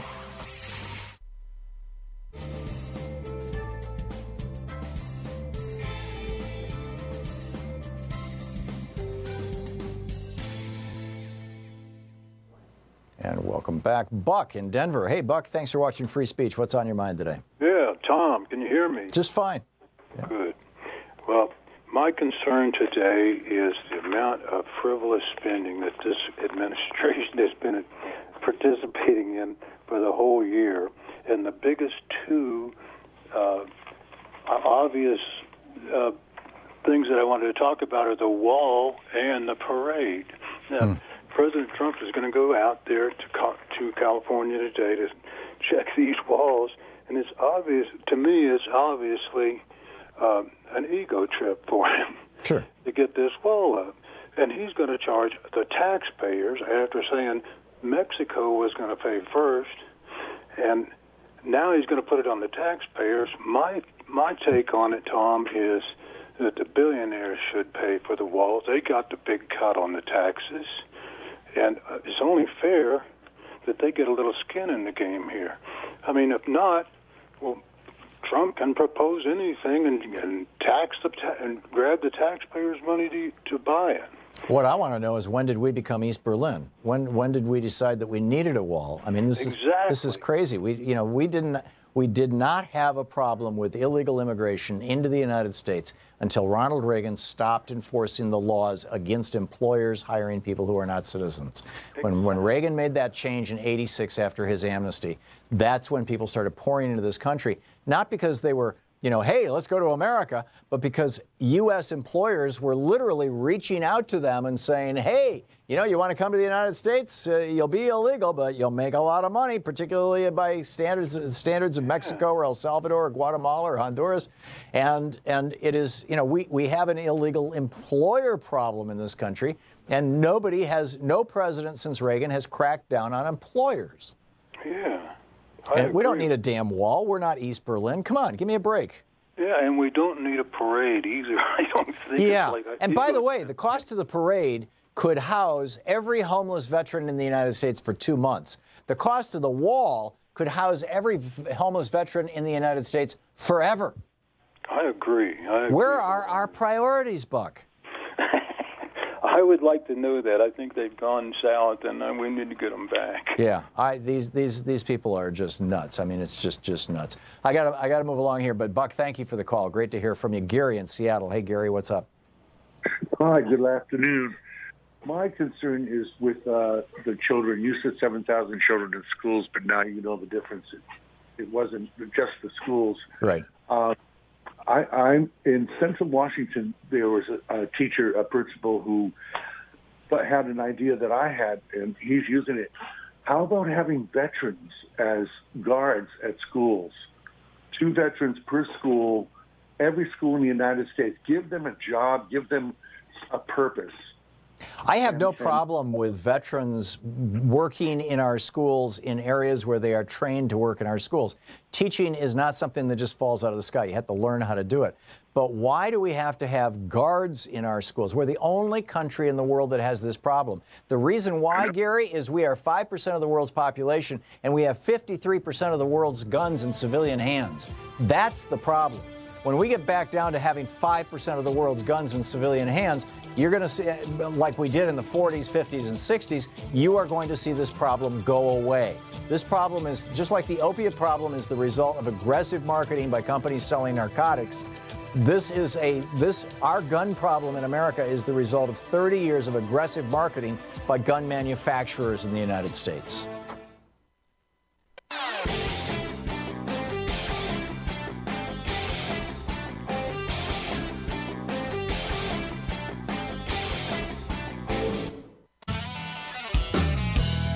Welcome back. 10 minutes before the hour. Sam in Canton, North Carolina, listening on WPEK. Hey, Sam, what's up? I think I know why Little Donnie fired Rex Tillerson. I'm looking at a headline that came out about 9 o'clock yesterday morning. It says, Tillerson goes further than White House, condemns Russia for the UK nerve agent attack. Yep. And then Little Donnie fired him. I call him Little Donnie because he acts like a 5-year-old. Little Donnie fired him yesterday afternoon. Yep. And then one of the undersecretaries said, well, Tillerson didn't really know that he'd been fired until he saw it on Twitter. And then they fired him, too. Yep. The President of the United States is becoming so isolated that unless people around him just totally echo back to him everything that he says, he fires them. He has become dangerously isolated. And he's turning into an autocrat. I mean, this is how Erdogan would behave, or Rodrigo Duterte, or Modi, or Putin. I mean, he's behaving like an autocrat. He's not behaving like historically a president of the United States would behave. And well, I would rather call him a dictator. That's what he's behaving like. Well, yeah, a dictator is the more common word for autocrat. Autocrat, yeah. Well, that's why I shouldn't use dictator. $5 words when a $1 word would work just fine. You're right, Sam. Yeah, I mean, I don't care what Dr. Godwin said. He's acting like Hitler did when Hitler was in the bunker. Yeah. Just popping off, just doing everything that doesn't make any sense. Well, and part of it's the walls are closing in on him on the Mueller investigation, because if Mueller is successful, I believe that, within the next 6 months or so, Americans are going to discover, number one, Donald Trump is not rich, he's in debt. Number two, the only way that he has been able to recover from his last couple of bankruptcies has been with mob money. U.S. mob money, Russian mob money, Eastern European mob money, Panamanian mob money. I mean, you name it. This guy is in bed with mobsters all around the world, or at least it sure looks that way. Yeah, for what I read when he was running, he was at least $600 million in debt to Russian banks that have connections to the Russian mob and to Putin. It's really ugly. Yeah. I'm 65 years old. You and I are about the same age. We both grew up in the Cold War. We both remember the Cuban Missile Crisis. I've been through that once. I don't want to go through it again, but this guy has control of the nuclear launch codes. It's frightening to me. Yep. I agree. I agree. All right. Sam, thanks for the call. Well said on all counts. Chris in Seattle. Hey, Chris, thanks for listening to KBCS. What's up? Yeah, let's just clarify, Tom, why torture was being used in Iraq. And the reason is our intelligence communities know that it doesn't produce reliable information. It's inhumane, for one thing. It's cruel. It's a form of terrorism, really. And it's used to extract a false confession which supports a false assertion. Yep. So by torturing people in Iraq, they were getting them to confess to things that weren't real. I mean, they torture people enough, and they'll tell them anything they want. So it was used to justify this war of lies, so that the military-industrial complex, they want a continual war because it means continual profit. So they initiated this this torture program in order to extract false confessions. Yeah, you're absolutely right. And you know who the first president was to point that out? Probably George Washington. You're absolutely right, George Washington. When we were sitting on about 10,000 British prisoners of war, George Washington issued a very clear proclamation. Hillary Clinton actually read it on the floor of the Senate long before she was running for president, when she was a senator from New York. It was in 2003 or 2004. She read it from the floor of the Senate, and George Washington said, "Give them no reason." I'm doing this from memory, so I'm probably going to screw it up terribly. Essentially, what he said was, "Don't harm them, and don't give them a reason to hate America when this war is over." We have to practice our values even during times of war. And what happened was that the consequence of that was that British soldiers started aggressively surrendering because they knew that they would be treated well. And they were not being treated well by their own British commanders. And, having a war in the middle of winter at the state of the art of winter clothing in 1780 was pretty grim, So George Washington saying treat them well arguably was the thing that helped America win the Revolutionary War.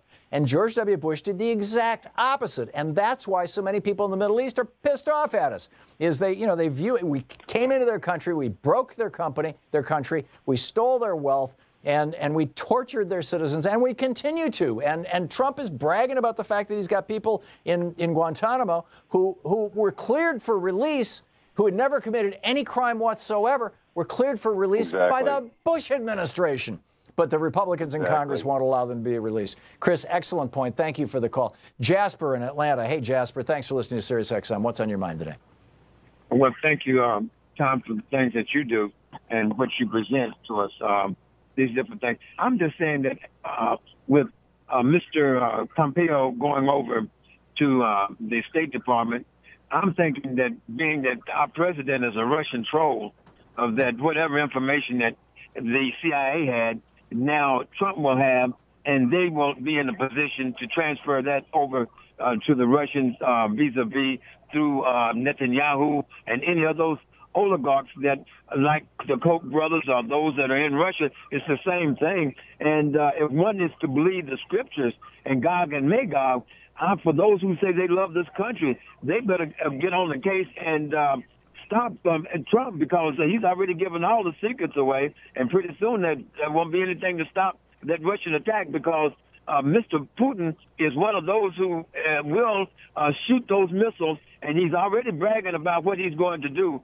And I do believe that whatever comes down with Mr. Trump, eventually, if he doesn't get imprisoned in the United States, he will be living in Russia. Yeah, well, we'll see, Jasper. I think it's, I don't think that we need to go to, and thank you for the call, I don't think we need to go to conspiracy theories to figure out what's going on. Obviously there's something going on between Trump and Russia, number one. But, whether it has to do with oligarchs or corruption or banks or the government, who knows? And this is why we need a thorough investigation into it, number one. But number two, the thing about Pompeo that concerns me the most is his position on the Iran nuclear deal. If we start a war with Iran, we are starting World War III. And it concerns me tremendously. Anyhow, thanks for being with us today. We'll be back tomorrow. In the meantime, don't forget, democracy requires you. Get out there, get active, tag, you're it. We'll see you tomorrow. You've been listening to Thom Hartmann. For audio and video archives, visit thomhartmann.com.